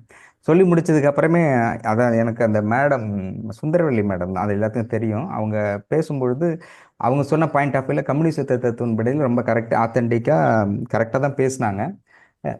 எதிர்த்தரப்பு இருக்கும்போது பேசும்பொழுது உங்களுக்கு படிச்சுட்டு வந்து பேசுறீங்களா, இது மாதிரி இருக்கு, கவர்மெண்ட் இப்படி சொல்றாங்கன்னு இப்படி சொன்னா ரொம்ப காரசாரமா ரொம்ப வேகமாக பேசினாங்க. பட் கரெக்ட், ரொம்ப எக்ஸாக்ட்லி புள்ளி விவரத்தின் அடிப்படையில் அவங்க பேசுனது கரெக்ட். நானே பேசும்போது ரொம்ப நல்லா பேசுனீங்க, நம்ம 2 பேர்கிட்டையும் சொல்லுவோம். உண்மையாக கவர்மெண்ட்டுக்கு ஆப்போசிட்டாக இருக்கிறவன்ட்டையும் நல்லா பேசுனீங்கன்னு சொல்லணும், கவர்மெண்ட்டை சப்போர்ட் பண்ணவன்ட்டையும் 2 பேர்ட்டையும் சொல்லணும். அப்போ தான் நாளைக்கு அவங்க வருவாங்க. கருத்தியல் ரீதியாக 2 பேருமே சப்போர்ட் பண்ணி தான் 2 பேருமே நல்லா பேசுனீங்கன்னு தான் சொல்லுவோம். அப்போது அவங்கள்ட்ட பேசும்பொழுது ஸ்டெப்ஸில் வரும்போது சொன்னாங்க, இல்லை இல்லை எனக்கு உறுத்துது, கருத்தியல் ரீதியாக தான் நான் பேசணும். பட் ஆனால் அவரும் ஒரு மனிதன், அவரும் ஒரு கருத்து வச்சிருக்காரு, அவர் பேசுறது சரிங்கிறார், என்னுடைய கருத்து சரிங்கிறார், ஆனால் புள்ளி விவரத்தின் அடிப்படையில் இதுதான் சரி. அப்போ அதை சொல்லும்போது கூட இவ்வளோ வேகமாகவும் வந்து அவரை வந்து ஹர்ட் பண்ணுற மாதிரி சொல்லக்கூடாது. கருத்தியல் மட்டும்தான், கருத்து தான் பரிமாற்றம், கருத்து தான் மாறுபாடு இருக்க முடியாது.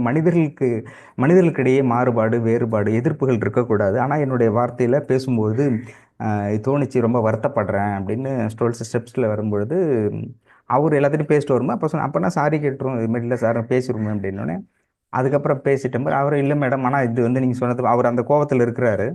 அதுக்கப்புறம் சொல்லிட்டு இல்லை சார், அது அவங்க சொன்னது இருக்கு, அப்படி பேசினா தான் இன்ட்ரெஸ்டிங்காக இருக்கும், நான் தான் கோவமாக பேசணும்னு சொன்னேன். ஓ இது ஆரம்பிச்சு விட்டேன் நீங்கள் தான். ஏன் சார், எனக்கு உண்மையிலேயே எனக்கு ரொம்ப டென்ஷனாக போயிடுச்சு. என்னோட சொன்னேன், என்னோட கட்சியில் இருக்கவங்க பார்த்துக்கிட்டு இருப்பாங்க, நான் அதுக்கு பதில் சொல்லி என்ன ஏதாவது கேட்பாங்கன்னா, அப்படி இல்லை கருத்து தான், நீங்கள் அடுத்ததில் கூட சொல்லுங்கள் அப்படின்னு சொல்லிட்டு அதுக்கப்புறம் எல்லாம் போய் உட்காந்து டீ சாப்பிட்டு ரிலாக்ஸ் பண்ணிட்டு அந்த சூழ்நிலை வந்து சுமூகமாக மாற்றிட்டு அதுக்கப்புறமேட்டுக்கு போனோம். எதுக்காக சொல்கிறேன்னா, கருத்தியல் என்பது அப்போ அவங்க சொன்னது எனக்கு இப்பவும் ஞாபகம் இருக்கு. நிறைய விஷயங்கள் நிறைய பேர்கிட்ட பேசிகிட்டு இருக்கோம், தினந்தோறும் பேசினாலும் கூட அந்த கருத்து பரிமாற்றம் நமக்கு எதிரான கேள்விகள் ஃபேவராக இருக்கும் பொழுது கூட பரவாயில்ல, நம்ம ஒரு விஷயம் சொல்கிறோம், அது தப்பு அப்படின்னு ப்ராம்ப்டாக சொல்லி அது சரியாக இருந்தால் அவங்களுக்கு அந்த வாய்ப்பு கொடுக்கும். சரி, ஆமாம் பேசுகிறது தப்பாக இருக்குமோ, அப்போ தவறு இருந்தால் சரி செய்து கொள்ளலாம். ஒருவேளை நாம் செய்வது சரியாக என்றால் அது சரியான பாதையில் துணிந்து செல்வதற்கான அது வாய்ப்பாக பயன்படுத்திக்கலாம். அப்போ கருத்து பரிமாற்றம் என்பது என்னை பொறுத்த வரைக்கும் நான் 100% வரவேற்பேன். அது தவறாக இருந்தாலும் சரி, நானே தவறு செய்தாலும் இயல்பாக ஏற்றுக்கொள்ளக்கூடிய குணம் எனக்கு இருக்குது. அதனால் வந்து தப்பாக பேசிட்டோமோ, அதிகமாக பேசிட்டோம், தப்பாக பேசிட்டோமோ அப்படிங்கிற விஷயம்ல உலகத்தில் தப்புங்கிறது ஒன்று கிடையவே கிடையாது. அதனால உங்களுடைய கருத்து என்ன? இன்னொரு கேள்வி அடுத்தது என்ன கேள்வி சார் கேட்டீங்க? இதில் ஒன்று சொல்கிறேன் சார் நான். Yes madam. செடி இப்போ வலி தான் இப்போ காஞ்சி பெரியவர் சொன்னது ஒரு தத்துவம் சார். ஒரு இதில் படிச்சிருக்கேன்னா அவர் என்ன சொல்கிறாரு, இதே கொஸ்டினுக்கு ஆன்சர் பண்ணும்போது மிருகத்துக்கு அனிமலுக்கு உள்ள வலி செடிக்கு இல்லை, இந்த வலி தான் வித்தியாசம் அப்படின்னு சொல்கிறாரு சார். செடிக்கு அவ்வளோ வலி கிடையாது, அந்த வலியை வச்சு தான் எதை சாப்பிடலாம் சாப்பிடக்கூடாதுன்னு டிசைட் பண்ணணும்னு சொல்கிறாரு சார் அவர். ஓகே, நன்றி. நான் படிச்சிருக்கேன். நன்றி மேடம். பத்மா மேடம் அவர்களுக்கு நன்றி. பத்மா மேடத்தை பற்றி சொல்லணும்னா இன்னும் படித்து கொண்டிருக்கிறார். Age 70 madam? ஆமாம், 70, 70 வயது. ஆனால் இன்னும் கிளாஸ் போகிறாங்க, இன்னும் படிக்கிறாங்க. இப்பயும் now she is A student. அவங்க இன்னும் படிச்சுக்கிட்டு இருக்கிறாங்க. இன்னும் இல்லை, இதுக்கப்புறம் படிச்சுக்கிட்டு இருப்பாங்க, புது கோர்ஸ் படிச்சுக்கிட்டு இருப்பாங்க. படிப்பு என்பது அவர்களுடைய சுவாசமாக இருக்குது. உண்மையிலே இந்த குழுவின் சார்பாக உங்களுக்கு என்னுடைய மனமார்ந்த நன்றியை தெரிவித்துக் கொள்கின்றேன். அந்த ஆர்வம் இருக்கு இல்லையா, எவ்வளோ பிரச்சனை இருக்குது இவ்வளோ ஏஜில், அவங்களுக்கு இருக்கிற பிரச்சனைங்கிறது அது பயங்கரமாக இருக்கும். டிஐஜி ஆஃபீஸரே திணறும், அந்த அளவுக்கான பிரச்சனை இருக்குது. அப்படி இருந்தாலும் கூட இந்த டைமில் நான் போய் படிக்கணும் சார், இது கோர்ஸ் இருக்குது, இந்த டைம் ஆன்லைனில் இருக்குது, நான் அதை படிக்கணும் அப்படின்னு 70 வயசில் அவங்க படிக்கணுங்கிற கோர்ஸ் சேர்ந்து படிக்கிறதுலாம் வந்து பெரிய விஷயம். உண்மையிலே நன்றி. இது மற்றவர்களுக்கும் ஒரு பாடம். படிப்பு என்பதை சுவாசமாக மாற்றிக்கொள்ள வேண்டும். அதை விடவும் சுவாசம் இருக்கின்ற வரை படிக்கின்ற பொழுது நம்முடைய இயல்பான தன்மை, எதையும் ஏற்றுக்கொள்கின்ற இதயத்தை இலகுவாக மாற்றுகின்ற தன்மை இலக்கியத்திற்கும் படிப்பிற்கும் உண்டு அப்படிங்கிறது வந்து நான் படித்த வரைக்கும் அனுபவமுள்ள மிகச்சிறந்த உலகத்தின் சிறந்தவர்கள் அல்லது இயல்பான மனிதர்களிடம் பார்த்து கொண்டிருப்பது. அதனால மேடத்துக்கு என்னுடைய நன்றி தெரிவித்துக் கொள்கின்றேன். பெரியவா சொல்லியிருக்கிறது அப்படிங்கிறது, அவர் வந்து மிகப்பெரிய ஞான தத்துவத்தை உடையவர், ஞான தத்துவத்தினுடைய பிம்பமாக இருக்கக்கூடியவர். அவர் சொல்றதுல வந்து நமக்கு அது மாற்றுக்கிறது சொல்ல முடியாது. ஏன்னா அவர் ஞானத்தினுடைய சொரூபமாக இருந்து சொல்லியிருக்கிறார். பட் இருந்தாலும் கருத்தியல் என்பது மாறுபடக்கூடியது. ஒவ்வொருத்தருக்கும் ஒரு கருத்து நிச்சயமாக இருக்கும். ஏன் அப்படின்னா, இந்த உலகத்தை எல்லாருமே ஏற்றுக்கொள்வது ஆன்மீக தத்துவம், பகுத்தறிவு, பக்தி அறிவு ரெண்டா பிரிச்சுக்கிட்டோம்னா, பக்தி அறிவு அப்படிங்கிறது இந்த உலகை படைத்தவன் ஒருவனே அப்படிங்கிறதுல எல்லாருமே உறுதியா இருக்காங்க. அந்த ஒருவன் யாருங்கிறதுல தான் பிரச்சனை. இவரா அவரா அவரா இவரா நானா நீ அங்க, அதில் தான் டிவிஷன் வருது. அப்போ ஒருவனேங்கிறதுல அவங்க உறுதியா இருக்காங்க. பகுத்தறிவாளர்கள் எடுத்துக்கிட்டா எனக்கு அவங்கள்ட்ட ரொம்ப பிடிச்ச விஷயம் என்ன, அவர்கள் தெளிவாக சொல்றது இயற்கை, இந்த உடம்பு அப்படிங்கிறது பயாலஜிக்கல் கான்செப்ட் சேருது, இதெல்லாம் வருது, அதுக்கப்புறம் முடிஞ்சவொடனே டீகம்போசன் முடிஞ்சிருது, அவ்வளோதான். ஆனாலும் அவர்கள் ஏற்றுக்கொண்டது ஒரே இது ஒன்று அப்படிங்கிறாங்க இல்லையா, அது இயற்கை அப்படிங்கிறதுல அவங்க தெளிவாக இருக்காங்க. இயற்கையில் டிஃபரன்ஷியேஷன் இல்லை, இயற்கை ஒன்னோட ஒன்று, அதனால பெரிய பிரச்சனை இல்லை. பகுத்தறிவாளர்கள் பக்தியில் அவங்க கருத்தியல் ரீதியால மோதல் இருக்குமே தவிர மற்றபடி அவர்களை அடிக்க வேண்டும் என்றோ உதைக்க அந்த மாதிரி மோதல் போக்கு அந்த இடத்துட்ட இருக்காது. ஆனால் பக்தி அறிவில் தான் உலகத்தில் வந்து இது வரைக்கும் வரலாறுல நீங்கள் எடுத்துக்கிட்டீங்கன்னா ஆன்மீக ரீதியான அடிதடி, வெட்டு, குத்து, கொலை இது எல்லாமே நடக்கிறது இல்லைன்னா ஆன்மீகத்தில் இருப்பவர்களுக்கிடையே இருக்கின்ற வேறுபாடுல தான் நடக்குமே தவிர கடவுள் இல்லைங்கிறக்கும் இருக்கவங்கள்ட்டும் பெரிய தகராறு இருக்குது. கருத்து தான் பரிமாற்றம் இருக்கும். மற்ற வெட்டு குத்து ரொம்ப கிரிமினல் கேசஸாக எதுவும் வராது. பட் ஆனால் இந்த ஆன்மீகம் அப்படிங்கிறதுல வரும். இப்போ பெரியவா சொன்னது அப்படிங்கிறது ஏற்றுக்கொள்ளக்கூடியது. பட் என்னுடைய புரிதல் அப்படின்னா, வலி அப்படிங்கிறது எல்லா உயிர்களுக்கும் உண்டு, வேறுபாடு வேணா இருக்கலாமே தவிர வலி இருக்குது. ஏன்னா இது சயின்டிஃபிக்காக ஜெகதீஷ் சந்திரபோஸ் அவர்கள் அது ப்ரூவ் பண்ணியிருக்காங்க. அந்த உணர்வு இருக்கு இல்லையா, வெட்ட போகிறோம், இந்த மரத்தை நாளைக்கு வெட்டலாங்கும் போதே அந்த அந்த வார்த்தையினுடைய வேகத்தை அந்த பிளான்ட், அந்த தாவரம் உணர்கிறது. நீ கத்தி எடுத்துக்கிட்டு கிட்ட போனாலே அதனுடைய செல்கள் எல்லாம் சுருங்குது. வெட்டுகின்ற பொழுது அந்த தண்ணி வரும் இல்லையா, அது கண்ணீரினுடைய வடிவம் தான். நமக்கு கண்ணீர் இந்த மாதிரி சால்ட்டோட வருது. நீங்கள் தாவரத்தை வெட்டும்போது அந்த பிசின் வருது இல்லையா, அது அதனுடைய கண்ணீராகத்தான் இருக்க முடியும். ஏன்னா அதற்கும் செல்கள் அப்படிங்கிறது உயிர்கள் எல்லாமே ஒரே மாதிரி, எல்லா உயிர்களிலும் எல்லா செல்களிலும் இறைவன் இருப்பான். அதிகபட்சமாக ஐன்ஸ்டீன் சொல்லியிருக்காரு. டாக்டர் இளங்கோ சார் இருக்காருங்க, அவங்களோட குரு வந்து கண்ணையோகி வந்து மானச யோகங்கிற புக்கு முடிஞ்ச எல்லாம் வாங்கி பாருங்க. மனதை பற்றிய மிக பிரம்மாண்டமான புக் அது. 180 பக்கம் இருக்கும் கிட்டத்தட்ட. அந்த புக்கில் 23 சாப்டர் கிட்டத்தட்ட எழுதிருக்காங்க. மனம் மனம், உணர்ச்சி, உணர்வு அப்படிங்கிறது மனதை பற்றி ஃபுல் அண்ட் ஃபுல், மனசு எப்படிலாம் ரியாக்ட் பண்ணுது அப்படிங்கிற பயங்கரமான தத்துவம் அது. அது ஏறத்தாழ ஒரு நம்ம ஏதாவது நோபல் பிரைஸ் கொடுக்கணும்னா அந்த ஒரு புக்குக்கே நோபல் பிரைஸ் கொடுக்கலாம். மனதை பற்றி அவ்வளோ அதாவது சயின்ஸ் ரீதியாகவும் முழுமையான ஆன்மீகம், மனசுனா என்ன அப்படின்னு ஒருத்தருக்கு தெரியணும்னா அந்த புக்கை படிக்கலாம். அவ்வளோ டீட்டெயிலாக சிம்பிளாக சொல்லியிருப்பாங்க. அதில் அவர் கோட் பண்ணுறாரு, ஐன்ஸ்டீன் என்ன சொல்கிறாருன்னா, ஒவ்வொரு செல்களிலும் உயிர் உள்ளது. நம்ம மனிதன் எப்படி யோசிக்கின்றானோ அதே மாதிரி ஒவ்வொரு செல்லும், கல்லில் உள்ள செல்லுக்கும் மனது உண்டு அப்படிங்கிறத கோட் பண்ணுறேன். எனக்கு செல்கள் இருக்கிறது, செல்லுக்கு உயிர் உண்டு அப்படிங்கிறத கூட என்னால் புரிஞ்சிக்க முடிஞ்சுது. ஆனாலும் மனிதனுடைய மனம் எப்படி இருக்குதோ, மனித மனம் மாதிரி ஒவ்வொரு செல்களிலும் மனசு இருக்குது, ஒவ்வொரு செல்லுக்கும் மனசு இருக்குது. அதே மாதிரி கல்லுக்கும் மனசு இருக்குது. அப்படிங்கும்போது அந்த மனம் எப்படி இருக்குன்னு என்னால் டீப்பாக போக முடியல. செல் இருக்குது, உயிர் இருக்குங்கிற வரைக்கும் என்னால் யோசிக்க முடிஞ்சது. அந்த செல்லு வந்து எப்படி மனசாக இருக்கும், அதை எப்படி திங்க் பண்ணுங்கிறத என்னால் யோசிக்கவே முடியல. ஆனாலும் அது உண்மை அப்படின்னு ஐன்ஸ்டீன் சொன்னதாக கோட் பண்ணி கண்ணைய யோகி அவர்கள் அதை கோட் பண்ணியிருப்பாங்க. 13வது பக்கம் லெஃப்ட் சைடு வரும். அந்த பக்கம் வைக்கலப்போ முடிஞ்ச நாளை குரூப்பில் நான் போடுறேன், போஸ்டர் போடுறேன். அவர் சொல்லியிருக்கிறாரு. அப்போது செல்கள் எல்லாம் ஒரே மாதிரி இருக்காது. எல்லா செல்களுக்கும் உயிர் இருக்கும்போது, எல்லா செல்லும் ஒரே மாதிரி இருக்கும் பொழுது, அது தாவரமாக இருந்தாலும், மனிதனாக இருந்தாலும், விலங்குகளாக இருந்தாலும் செல்கள் எல்லாம் ஒரே மாதிரி இருக்கு. பட் அது இருக்கின்ற இடத்தை பொறுத்து டைமென்ஷன் மாறி இருக்குது. அப்போ அதற்கு வழி, ஒரு விலங்கை வெட்டுகின்ற போது என்ன வழியோ அதே வழியை எனக்கு தெரிஞ்ச ஏறத்தாழ விலங்குகளும் தாவரங்களும், தாவரங்கள் பர்டிகுலர் தாவரங்கள், கீரை, செடி, கொடி, மரம் வெட்டுகின்ற பொழுது அந்த உணர்வை, அந்த வலியை அது உணர்கிறது.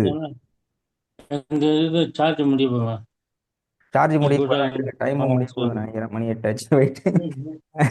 அப்புறம் இன்னொரு கேள்வி, இந்த கேள்வி மேடம் கேட்டாங்களே, இன்னொரு கேள்வி.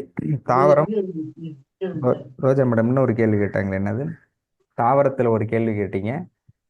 நோயை பத்தி சொன்னேன் சார். நோய் எஸ் எஸ் இருக்கிறவங்க எஸ் எஸ் எஸ் கரெக்ட். நோய்ங்கிறது இல்லையா? சரி, அப்போ நம்ம நான் கேள்வி கேட்குறேன். இப்போ ஜீசஸ் சொல்றாரு, அவரு வந்து அவர் கடவுள், அவர் சொல்றாரு துன்பப்படுகிறவன் பாக்கியவான்கள்னு சொல்லியிருக்காரு, கேள்விப்பட்டிருப்பீங்க, இந்த கொட்டேஷன்ஸ்லாம் எழுதியிருப்பாங்க இல்லையா? இப்போ ஒருத்தன் கஷ்டப்பட்டுருக்கான், அடிபட்டு ஆஸ்பத்திரியில் இருக்கான்னு வச்சுக்கேன், அவங்கள்ட்ட போய், கிறிஸ்டியன்ட்ட போய் இந்த போர்டை எழுதி காட்டி, நீ ரொம்ப பாக்கியவான்ப்பா, ரொம்ப புண்ணியம் செஞ்சுருக்கணும், அடிபட்டு ஹாஸ்பிட்டல் இருக்க அப்படின்னா கிறிஸ்டினாக இருந்தாலும் ஏற்றுப்பாங்களா? ஆமாம், உண்மையிலே சந்தோஷமா யாரும் இருக்கப்பா. அட பாவி, எங்க இருந்துடா நீ வந்து போர்டை முதல்ல எடுத்து உள்ள வை அப்படின்னு சொல்லுவான். ஆனா இது சொன்னது நீங்களோ நானோ இல்லை, இறைவன் சொல்லியிருக்கிறாரு, ஜீசஸ் சொல்லிருக்காரு. நீ எப்பெல்லாம் துன்பப்படுகிறாயோ அப்போ நீங்க பாக்கியம் செஞ்சிருக்கீங்க. அவர் புண்ணியங்கிற வார்த்தையை விட பாவங்கிற வார்த்தை தான் பைபிள் ஃபுல்லா நிறைஞ்சிருக்கும். பாவிகளேன்னு தான் கூடுவார். எல்லா மனிதில பாவிகளே அப்படின்னா ஓப்பனிங் ஷாட்டே அப்படிதான் வரும் வருது.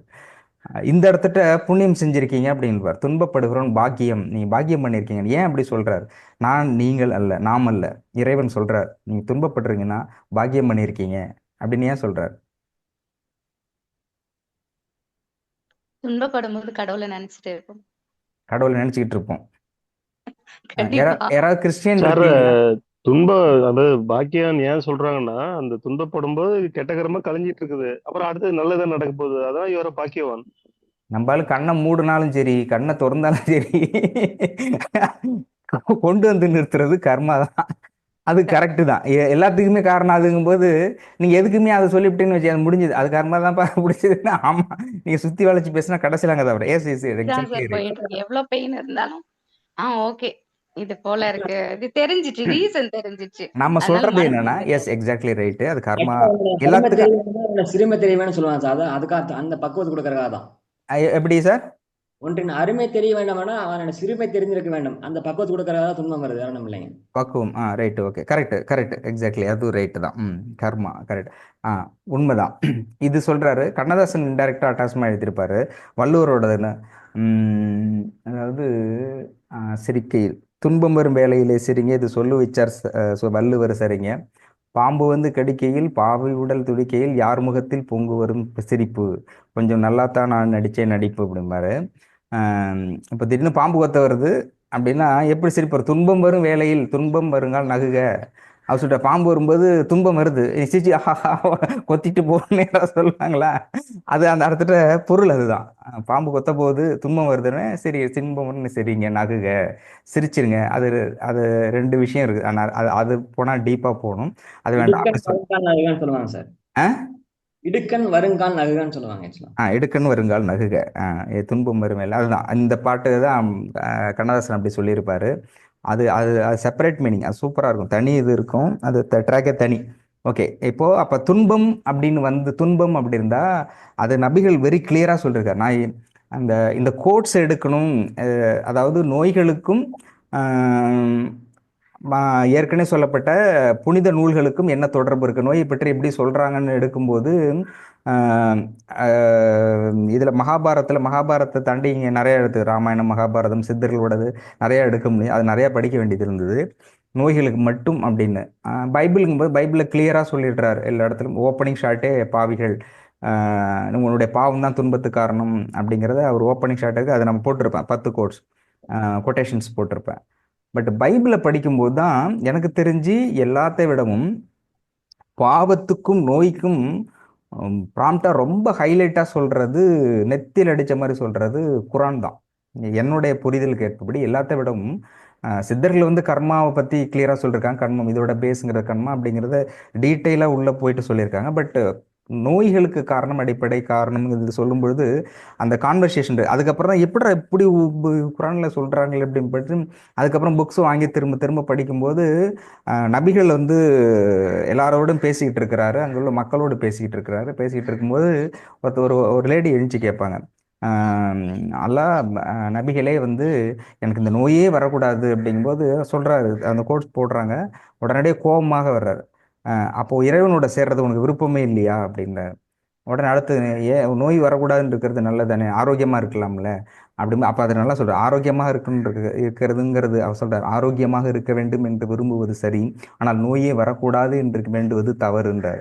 நல்ல டிஃபரன்சியேஷன் பிடிங்க. அது இதுதான் பாசிட்டிவ் நெகட்டிவ் வேர்ட்ஸ். நான் அடிக்கடி சொல்றது இருக்கு இல்லையா, டாக்டர் சொல்றது பாசிட்டிவ் வேர்ட்ஸ் யூஸ் பண்ணுறீங்கன்னா ரெண்டுமே ஒன்று தான். எனக்கு நோயே வரக்கூடாது அப்படிங்கிறதும் ஆரோக்கியமாக இருக்கணும், ரெண்டுமே ஒரே வார்த்தை தான். இது வந்து நபிகள் சொல்றாரு, ஆரோக்கியமாக இருக்க வேண்டும் என்று விரும்புவது சரி, ஆனால் நோயே வரக்கூடாது என்று கேட்பது தவறு. நீங்கள் இந்த மாதிரி கேட்குறதே தவறு அப்படின்ற. ஏன் ஏன் அப்படின்னு கேட்கும்போது அப்போ சொன்னால், நோய் வருகின்ற பொழுது நோய் அதாவது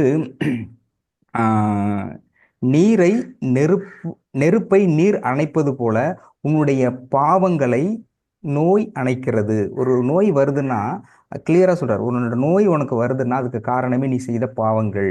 அப்போ நோய் வருகின்ற பொழுது நீ செய்த பாவத்தை கழிக்கிறது என்று பொருள் அப்படின்னு சொல்லிட்டாரு.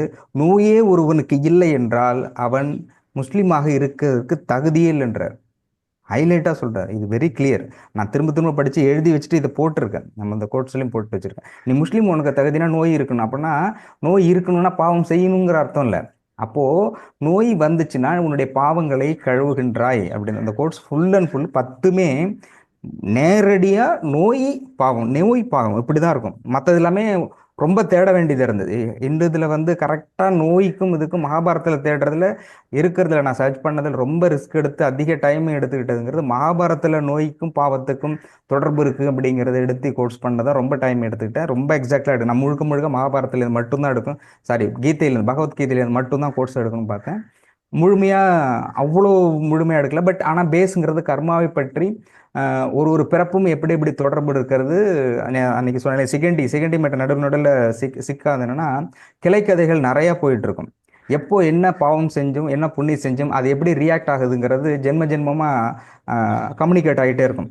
அதனால மகாபாரதம் ரொம்ப இயல்பாகவும் ரொம்ப சாதாரணமாக படிக்க முடியாது. அது வந்து நீங்கள் கர்ம ரீதியாக படிக்கும்போது மகாபாரதம் எனக்கு தெரிஞ்ச கதைகள் எல்லாமே அந்த இதில் மகாபாரதம் தான் கர்ம ரீதியான உயிரோட்டம் உள்ள கதைகள். எப்பயோ உள்ள ஜென்மம் அப்படி அது அப்படி போட்டிருக்க மாட்டாங்க. இந்த ஜென்மத்தில் நடந்து அதோடைய பாவத்தின் அடிப்படையில் அப்படி இருக்காது. பட் நம்ம அதை சமன்படுத்தி பார்த்துக்கணும் அப்படின்னாக்க இந்த ஜென்மத்தில் அதுதான் சொல்ல, துருபதன் வந்து சிகண்டிகை நிறைய பேர் 56 தேசத்தினுடைய மன்னர்கள்கிட்ட வந்து போய் முறையிட்டு பீஷ்மரை கொல்லணும்னு கேட்கும்போது அத்தனை பேருமே மறுத்துருவாங்க. இல்லை முடியாது, அவர் எதுக்கிறதுக்கே முடியாது, ஒருவேளை எடுத்து நம்ம தொட்டு என்ன பண்ணுறது, நீ சொல்கிறத நம்பி போக முடியாது, எல்லாமே மறுக்கின்ற பொழுது துருபதன் தான் கொஞ்சம் இறங்கி அட்வைஸ் பண்ணுவார். எனக்கும் வந்து பீஷ்மரை வீழ்த்தணுங்கிறது எண்ணம் தான், என்னுடைய எதிரி தான், ஆனாலும் ஒரு பெண்ணாக இருக்கின்ற நீ இவ்வளோ கோவப்படக்கூடாதுமா அப்படின்னு சொல்லிட்டு ரொம்ப அட்வைஸ் பண்ணுவார். அது பாவம், பெண் கோவப்படுவது பாவம். இன்னொரு பார்த்தா எனக்கு தெரிஞ்ச வரைக்கும் ஆன்மீக ரீதியாக இருக்க எல்லாமே அதிகபட்சமாக இந்து மதத்தில் தத்துவத்தில் எல்லாமே பாவங்கள் அப்படின்னு சொல்லும் பொழுது பெண் பாவம்ங்கிறத தான் முன்னிலைப்படுத்துகிறாங்க. ஆணும் பாவம் தான், ஆனால் அங்கே யாருமே கண்டுக்கிறது இல்லை. எனக்கு வந்து ஆன்மீக ரீதியாக எல்லாத்துலேயும் பார்க்கும்போது எல்லா மதத்தில் பெண்ணுடைய பாவங்கிறது தான் பயங்கரமாக இருக்கும். அதில் இந்து மதத்தில் சொல்கிறது பயங்கரமாக இருக்கும், பெண்ணோட பாவம் அப்புறம் ஆம்பளைங்களும் இருக்கிற எல்லாருமே ஈக்குவல் தானப்பா, இவங்களது எங்கேயாவது போடுங்கடா. ஆண் பாவம்னு வரவே வரல எங்கேயும். நான் தேடி பார்த்தேன். சரி, ஆணுடைய செய்த பாவங்கள் எப்படி போகும்னா அதுக்கான வாய்ப்பு ஆண் பாவம் அப்படிங்கிற இடமே வரல. பெண்ணுக்கு பாவம் செய்த மன்னாதி பூதம் எடுத்து அந்த பாட்டில் கூட அப்படிதான் சொன்ன, பெண்ணுடைய பாவம் அதுவும் கர்ப்பமாக இருக்கிற. ஏன் அப்படின்றா சக்தி சிவம் 50-50 தான். என்னுடைய பாயிண்ட் ஆஃப்ல 50-50, சக்தி சிவம் ரெண்டும் 50-50 தான், ஈக்குவல் தான். ஆனால் 2 பேர்ல யார் முன்னாடி பின்னாடி அப்படின்னு இப்படி வச்சோம்னா சக்தி தான் முதல்ல நிற்கிது, 2வது தான் நம்மளாலே வர்றாரு. சக்தி தான் பேஸாக இருக்குது. அப்போது ஈக்குவல்லாம் இருந்தாலும் அதில் 2ல முன்னணி அப்படிங்கும்போது சக்தி தான். பெண் அப்படிங்கிறது சக்தி, அந்த உயிரோட்டமான சக்தி. இந்த பாவ புண்ணியம் இதெல்லாம் வருகின்ற பொழுது குரானில் சொல்றதுக்கு இல்லையா, அந்த வலி பாவம் அப்படிங்கிற அந்த இதுல வந்து எல்லாத்தை விட அதிகமாக சொல்லக்கூடியது குரான்ல சொல்லுது. இந்த பாவம் அப்படிங்கிறது. அப்போ இந்த பாவம் நோய் இல்லை என்றால் நீ முஸ்லிமே இல்லை அப்படின்னு ஒரு தெளிவா இந்த கான்வர்சேஷன்ல வரும். அந்த கூட்டத்துல பேசும்போது ஒவ்வொருத்தரும் கேள்வி கேட்கும்போது நபிகள் பேசும்போது இந்த இடத்துல சொல்லிட்டு அடுத்தது சொல்றாரு. அதுலதான் வரும். தொடர்ச்சியா வரும்பொழுது அப்ப சொல்றாரு, என்ன கேட்குறாங்க, நபிகளே நான் உங்களை பார்க்கணும் அப்படின்னா எங்க வந்து பார்க்கறது, நீங்க எங்க இருப்பீங்க, உங்களுடைய இருப்பிடம் எது? சூப்பரா இருக்கும். எனக்கு தெரிஞ்சு எதுவுமே இல்லாத மறைப்பொருளா அப்படியே வச்சு பார்க்கறதுங்கிறது வள்ளல் பெருமான் சொல்றாரு. ஒளி அப்படிங்கிறத கோட் பண்றாங்க. ஒளி தான் எண்டு. பட் இவங்க வெறும் செவரை மட்டும் வைக்கிறது என்னதுன்னா, இது அப்படின்னா நாளைக்கு இந்த உருவம் அந்த ஒரு உருவத்தில் டிஃபரன்ஷியேஷன் வந்துங்கிற தெளிவாக எதுவுமே இல்லை. ஏக இறைவன் ஒரே ஒருவன், அது எல்லா இடத்துலையும் இருக்கிறான். அதனால பர்டிகுலரா இந்த ஒரு சிலையையோ ஒன்றையோ வைத்து இதுக்குள்ள இருக்கான் அப்படின்னு பார்க்காதீங்க. ஏக இறைவன் எல்லாத்திலும் இருக்கலாம். அப்போ கடவுளை நீங்க எல்லாத்திலையும் பார்க்க முடியும் அப்படிங்கிறதுனாலதான் அது சொல்லப்பட்டிருக்குது. அப்போ சொல்லிட்டு நீங்க கேட்ட கேள்வியை இன்னொருத்தர் கேட்கிறார், நோய் அப்படிங்கும்போது நான் இறைவனா, நபிகளே உங்களை நான் எங்கு பார்ப்பது? சப்போஸ் உங்களை பார்க்கணும்னா இப்போ கூட்டம் முடிச்சுட்டு போயிடுறோம், திடீர்னு நான் உங்களை பார்க்கணும்னு நினைக்கிறேன், உங்களை வணங்கணும்னு நினைக்கிறேன், வேண்டும்னு நினைக்கிறேன். அப்போ எங்க பார்க்கறது, எங்க வந்து பார்க்கணும் அப்படிங்கும்போது அப்போ அவர் சொல்றாரு, என்னை காண்பதாக இருப்பின் யார் நோயுற்று இருக்கிறானோ அவனை நீங்கள் சந்தியுங்கள், அவனே நானாக இருக்கிறேன், அங்கு நான் இருக்கிறேன் அப்படின்னு சொல்றாரு. இந்த வாசகம் கரெக்டா இருக்கு. யார் நோயிட்டு இருக்கிறானோ அங்கு நான் இருக்கிறேன். அப்போ இறைவன் பாதிக்கப்பட்ட துன்பப்படுகின்றவர்களிடம் அவராக இருக்கிறாருன்னா காரணம் என்னன்னா, இன்டைரக்டா நம்மளால சொல்றதுதான். நீங்க எதை கண்ண மூடிட்டு இருந்தா கடைசியில கர்மா தான் பண்ணிட்டு அசால்ட்டா போயிடலாம். ஏன்னா பேஸ் கர்மா தான். ஏன்னா நாம் செய்த பாவத்தை கழிக்கக்கூடியதற்கு ஆப்ஷனே இல்லை. இது வந்து அகத்திய சித்தர் ஓப்பனாகவே சொல்றாரு. கண்மகாண்டத்துல வெரி கிளியர், கண்மகாண்டம் 300ல வெரி கிளியரா சொல்றாரு. அவர் என்ன சொல்றாருன்னா, மருந்து கொடுத்து மருத்துவன், மிகச்சிறந்த ஆகச்சிறந்த அனுபவமிக்க மருத்துவன் தன்னுடைய மருந்துகளால் எவ்வளவு பெரிய நோயாக இருந்தாலும் அதை குணப்படுத்தி விட குணப்படுத்துகிறார்கள். அப்படியெனில் அவர்கள் செய்த பாவத்தை எப்படி கழிப்பது? அவருடைய பாவம் இருக்கு இல்லையா, அதை எப்படி நாங்க வந்து கழிக்கிறது? மருந்து கொடுத்து சரி பண்ணிட்டேன், அப்போ பாவத்தை எப்படி நாம கழிக்கிறது? அப்போ பாவத்தை கழிப்பதற்கு இறைவன் வைத்திருக்கிற டூல் அப்படிதான் டிசீஸ். அப்போ அதுல எங்க இறைவன் வராருன்னா, அப்போ அவனுடைய பாவத்தை அந்த இடத்துல தான், இந்த இடம் தான் நீங்க கேட்ட கேள்விக்கான பதில் அப்படிங்கிறது. இந்த இடம் தான் அவன் செஞ்ச பாவம், அதுக்கான தண்டனை கழிக்கிறாங்க. அப்ப இதுல எங்க இறைவன் வருகிறாருன்னா, இறைவன் யார் பாவம் செய்கிறார்களோ அவர்களும் தன்னோடு வர வேண்டும் என்கின்ற விருப்பத்தின் அடிப்படையில் இந்த நோயை, பாவத்தை கழிக்கின்ற ஒரு கருவியாக கொடுத்து அந்த பாவத்தை கழித்த பின்பு அவனை தன்னோடு சேர்ப்பதற்கான, தன்னோடு இணைத்துக் கொள்வதற்கான ஒரு வாய்ப்பாக நோயை கொடுக்கிறார். அப்போ நோயால் படுகின்றவர்கள் அவருடைய பாவத்தை கழித்து கொண்டு அடுத்த கட்டத்தை மேன்மை நோக்கி ஆன்ம ரீதியாக அடுத்த கட்டத்தை நோக்கி நகர்கிறார்கள். அதாவது வலி வேதனை இந்த ஒரு பக்கம் அந்த உடல், ஆனாலும் ஆன்ம ரீதியாக அவருடைய பாவத்தின் அடிப்படையில் வருகிறது. இதை கழிக்கிறாங்க. அப்போ ஆன்மீகத்தில் அடுத்த ஸ்டெப்ஸுக்கு தானே போறாங்க. பாவத்தை இந்த ஒரு பாவம் கழிஞ்சிட்டு அடுத்த ஸ்டெப், அப்போ இறைவன் அடைவதற்கான அடுத்த கட்டத்திற்கு மேல் நோக்கி நகர்கிறார்கள் அப்படிங்கிறவருடைய உட்பொருள் அது. அதை தெளிவா குரான்ல சொல்லியிருக்கு, அங்கே நான் இருக்கிறேன். அப்போ இன்னும் நீங்க டீப்பா பார்க்கணும். அப்போ அடிப்பட்டவங்களுக்கு மட்டும், பாதிக்கப்பட்டவங்களுக்கு மட்டும், நோயுற்றவர்களுக்கு மட்டும்தான் இறைவன் இருக்கிறானா அப்படின்னு, அனைத்திலும் இறைவன் இருக்கிறான். அனைத்தும் அதுவாக நீ எப்படி எடுத்தாலும் அவன் எல்லாமே இருக்குது. அப்படி பார்க்க முடியும் இறைவனை எல்லா இடத்துலையும் பார்க்கின்ற அந்த பார்வைக்கு பேர் தான் ஆன்மீகம். நீயாக இருந்தாலும், நானாக இருந்தாலும், நாமாக இருந்தாலும், அல்லது எதுவாக இருந்தாலும், எங்கே இருந்தாலும் சத்குரு அப்படிங்கிறதுக்கான உதாரணம் அப்படின்னா, உட்பொருள் எதிலும் இறைவனை காண்பவனே ஜத்குரு. அப்போ ஒரு ஆடு, மாடு, பாம்பு, கோழி எதுவாக இருந்தாலும் அது அதனுடைய இறைவனுடைய வடிவம், அவருடைய படைப்பினுடைய இன்னொரு அம்சமாக அது இருக்கிறது. அப்போ அது இறைவனாக மட்டும் பார்க்கின்ற அந்த பார்வை இருக்குல்ல, அந்த பார்வை தான் ஆன்மீகம். அதுதான் நம்ம ஓப்பனிங் இன்னைக்கு ஸ்டார்ட்ல சொன்னேன். ஆன்மீக வகுப்புல மழையை பற்றி அது எப்படி பேசுறாங்கன்னா, அனைத்தும் அதுவாக பார்க்கின்ற பொழுது இதுவும் அதுவாக எண்ணுவதே உண்மையாக அப்படின்னு சொல்லிட்டு, கேள்வி சின்னதாலும் வருது, பதில் அதிகமாக போயிடுச்சுன்னு நினைக்கிறேன். பட் சரியான கேள்வியாக இருந்தாலும் இதுக்கான பதில் ஓரளவு கிடைச்சிருக்கும்னு நினைக்கிறேன். Can you get what I am trying to say to you ma'am? நன்றி நன்றி. வேற ஏதாவது கேட்டுக்கலாம். 6:30 முடிச்சு, 6:30 ஒரு 7 நிமிஷம் இருக்கு. ஓகே, ஒரு 2 நிமிஷம் பேசலாங்களா ஐயா? பேசலாம் ஐயா. துன்பம் கர்மா, இதை வச்சு தவறா எடுத்துக்க வேண்டாம். இது ஒரு துன்பம் கர்மாங்கிறது ஒரு திரைப்படம் இருக்கு. அதாவது என்னன்னு கேட்டீங்கன்னா, இதுல துன்பம் எப்படி வருது, கர்மா எப்படி கழியுதுங்கிறது சொல்லுவாங்க. அதாவது அவன் தான் மனிதன் படம், சிவாஜி கணேசன் 175வது படம். இதுல வந்து பாடல் எல்லாமே பாத்தீங்கன்னா கண்ணதாசன் எழுதியிருப்பார். அந்த பாடல்லையே வந்து கண்ணதாசன் முடிஞ்ச அந்த படத்தை முடிப்பார். அதாவது முதல்ல வந்து கதாநாயகன் வந்து மிகப்பெரிய ஜாம்பவான், பெரிய பணக்காரர். வெளிநாடுகள்ல தான் அவர் வியாபாரம் எல்லாமே எக்ஸ்போர்ட் பிசினஸ் தான். இது கடைசியில வந்து என்ன ஆகுதுன்னா, கொஞ்சம் கொஞ்சமா வந்து அந்த கம்பெனி வந்து லாஸ் ஆகுது, மனைவி இறக்குறாங்க. இதெல்லாம் ஒரு கர்மா. அப்படி இப்படி படிப்படியா இறங்கி வருவார். ஒரு ஊழியன் வந்து நல்லா வேலை செய்வார், அவர் முத்துராமன். அவரை வந்து ஒரு நண்பனாக்கி நண்பனுக்கு வந்து ஒரு கம்பெனி வச்சு கொடுப்பார். அவர் வளர வளர இவர் கீழே இறங்கிட்டே இருப்பார். ஸோ இது வந்து அப்படியே கர்மா அப்படியே கம்மியாயிட்டே வரும். அவர் கர்மா வந்து துன்பத்தை கொடுத்துட்டே இருக்கும். இந்த துன்பத்துல மனைவி போய் பணம் எல்லாம் போய் ஒரு மேயரா இருந்து கீழே வந்து ஒரு ஊழியனா வந்து ரொம்ப வேதனைப்பட்டு அவர் இறப்பார். அந்த இறக்குற தருவாயில் என்ன சொல்லுவார்னா, அவர் தர்மவான், நிறைய வந்து முதல்ல தர்மம் பண்ணுவார், தர்மம் நிறைய பண்ணுவார். அப்போ அந்த அவர் பதப்பட்டு என்ன பாடுவார் அந்த கடைசியில் கண்ணதாசனுடைய வரிகள், கடலளவு கிடைத்தாலும் மயங்க மாட்டேன், அது கையளவே ஆனாலும் கலங்க மாட்டேன். கடுகளவே அது ஆனாலும் ஒரு மிகப்பெரிய தத்துவம். ஆட்டுவித்தால் யார் ஒரு பாடல்ல அந்த கடைசியில ஒரு 2 வரிகள், அது என்னைக்குமே ஒரு மறக்க முடியாத ஒரு பாடல். அந்த பாடல்ல அந்த தர்மவான் சாக கடைசியில இறக்கும் போது குப்பரப்படுத்து கையை இப்படி நீட்டு தான் இறப்பார். இந்த மண்ணில் இந்த கையை இப்படி வச்சுதான் இறப்பார். காரணம், நான் கொடுத்து பழகினவன் வாங்கி பழக்கம் இல்லைங்கிற மாதிரி அந்த படத்தை முடிப்பாங்க. அது யாரா இருந்தாலும் திரைப்படம் கிடைச்சா நீங்க பாருங்க, மிகப்பெரிய நல்ல திரைப்படம். அதுல கர்மாவும் துன்பம் என்னங்கிறது உணர்த்துவாங்க. இது கண்ணன் பாடல் வந்து அருமையா எழுதியிருப்பார் கண்ணதாசன். மிக்க மகிழ்ச்சி. நன்றி நன்றி நன்றி நன்றி நன்றி. கருத்தியல் பரிமாறிக்கொண்டதுக்கு நன்றி.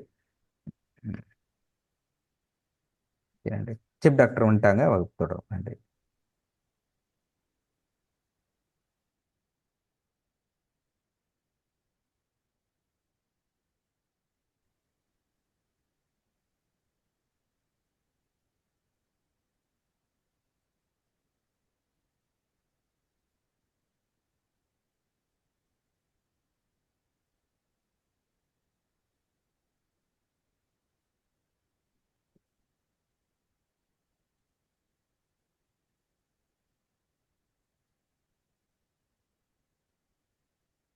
அனைவருக்கும் வணக்கம்.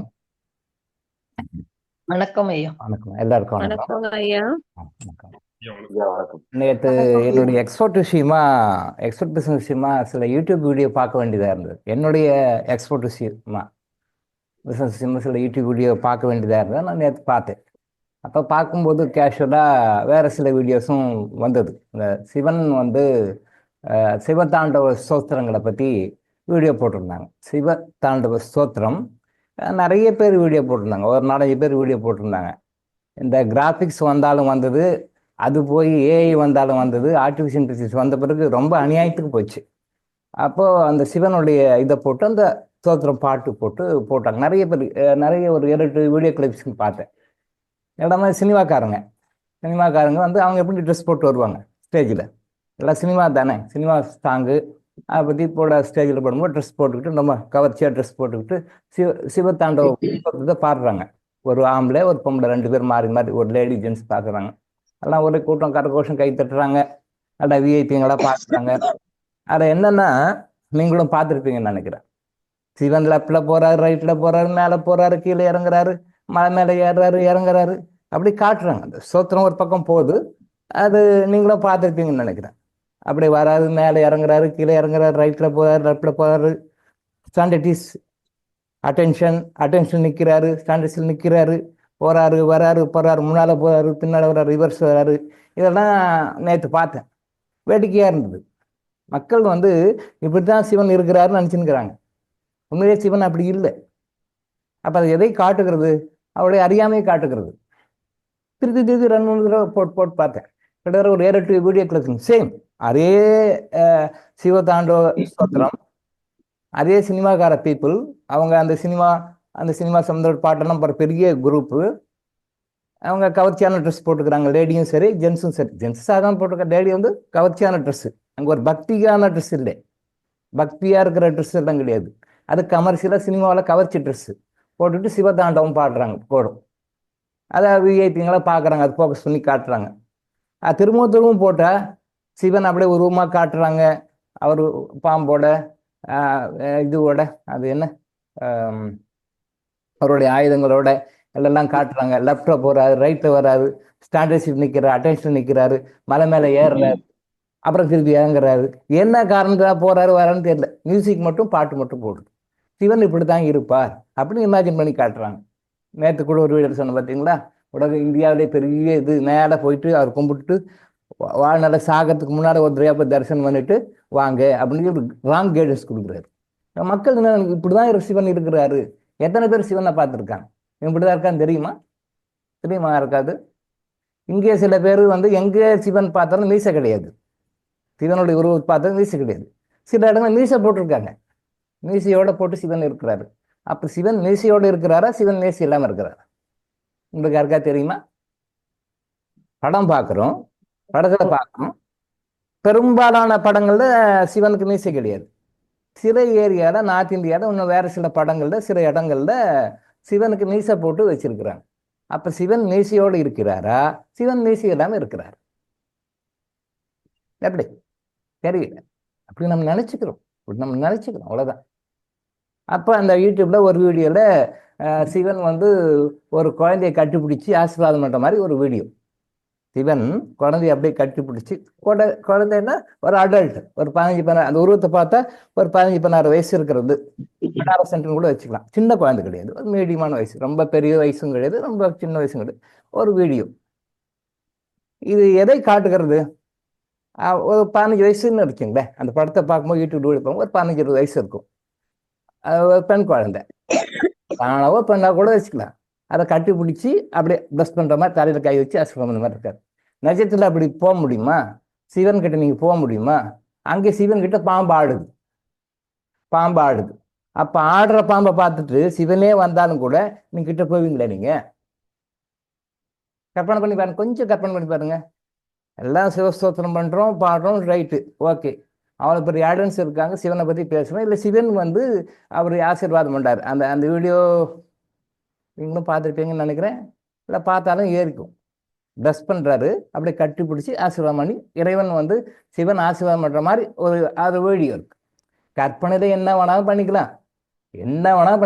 நிஜத்துல சிவன் உங்ககிட்ட இப்ப நேரில் உங்ககிட்ட எப்போ 26 பேர் இருக்கீங்க, 26 பேர் சிவன் உங்களை அப்படி கட்டி பிடிச்சி உங்க ஆசீர்வாதம் பண்றதுக்கு ரெடியா இருக்கிறாருன்னா, இங்க பாம்பு இருக்கு, பாம்பு ஆடிக்கிட்டே இருக்கு, மூமெண்ட்ல இருக்கு. நீங்க போவீங்களா கிட்ட அவர்கிட்ட?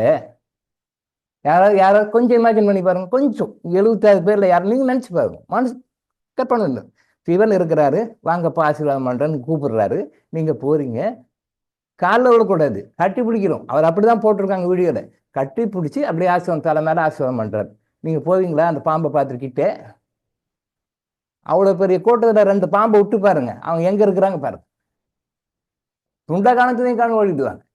நீங்க கோயிலே இருக்கிறீங்க, உண்மையிலே பாம்பு வருது. எத்தனை பேர் அவங்க சிவலிங்கத்திட்டாங்க நிற்பீங்க, எத்தனை பேர் ஓடுவீங்க? கொஞ்சம் இமேஜின் பண்ணி பாருங்க. வார்த்தை கொடுக்க மாட்டான், 1000 மேல் கொண்டு ஓடிடுவார். அங்கே அபிஷேகம் பண்றாரு பார்த்தீங்களா, அவர் முதல் கொண்டு உள்ளே யாரும் இருக்க மாட்டாங்க, ஓடிடுவாங்க. அப்புறம் அதுக்கு பிறகு பாம்பு இல்லைன்னு கன்ஃபார்ம் ஆன பிறகு தான் வருவாங்க. அப்போ பயந்து பார்ப்பாங்க. அங்கே சாமியே நினைக்க மாட்டாங்க, எங்கே பாம்பு வந்துருதோன்னு பார்த்து பயப்படு. இது நான் காமெடியா சொல்லலை, எவ்வளவு மக்கள் அறியாமல் இருக்கிறாங்கன்றதுக்காக நான் சொல்றேன். இப்ப இதை பார்க்குற யங் ஜெனரேஷன், சின்ன குழந்தைங்க என்ன நினைப்பாங்க? ஓ, சிவன் இப்படிதான் இருப்பார் போடுக்குது அப்படின்னு நினைப்பாங்க. தவறு. பெருமாள் இருக்கிறாரு, ஆமா வாங்க அப்படின்னு சொல்லி கூப்பிடுறேன், ஆசீர்வாதம் பண்றேன். அவர் ஆதிசேஷன், பாம்பு மேல படுத்துட்டு இருக்காரு. நாங்க வாங்க ஆசீர்வாதம் பண்றீங்கன்னா எத்தனை பேர் போவீங்க? ஏன்னா பிகாஸ் ஆதிசேஷன் மேல இருக்கிறாரு, பாம்பு ஆடிக்கிட்டே இருக்கும், அதுல இருந்து அந்த விஷம் அந்த நாக்கு வெளியே காட்டிக்கிட்டே இருக்கும். நீங்க வாங்கன்னா எத்தனை பேர் பெருமாள் கிட்ட போவீங்க? இமேஜின் பண்ணி பாருங்க. ஆதிசேஷன் படுத்திருக்கிறாரு, வாங்க ஆசீர்வாதம் பண்றேன், உங்களுக்கு நிறைந்த செல்வம், நிறைந்த ஆயுள் எல்லாம் கொடுக்குறேன், உங்க பிரச்சனை சால்வ் பண்றேன், வாங்கோ அப்படின்னா மகாலட்சுமியை தவிர கிட்ட யாரும் போக மாட்டாங்க. பிகாஸ் பாம்பு அதை ஆடிக்கிட்டே இருக்கும். நம்ம படத்துல பார்க்கறோம், அது ஸ்டாட்டிக்கா இருக்கு. படத்துல பார்க்கும்போது ஸ்டாட்டிக்கா இருக்கு. பட் ரியலிஸ்டிக்கா நீங்க போய் பார்க்கும்போது அது ஆடிக்கிட்டே இருக்கும், அதை நாக்கு வெளி தள்ளும். அந்த இடத்துல அவர் படுத்துட்டு இருக்கிறார், நீங்க போவீங்களா? போக மாட்டீங்க. இது எதை காட்டுகிறதுன்னா நம்மளுடைய அறியாமையை காட்டுகிறது. அவங்க வந்து சிம்பாலிக்கா சில விஷயங்களை சொல்லிட்டு போனாங்க. இந்த சிம்பாலிக்கா போன விஷயத்தை நிஜம்னு நினைச்சிருக்கிறோம்.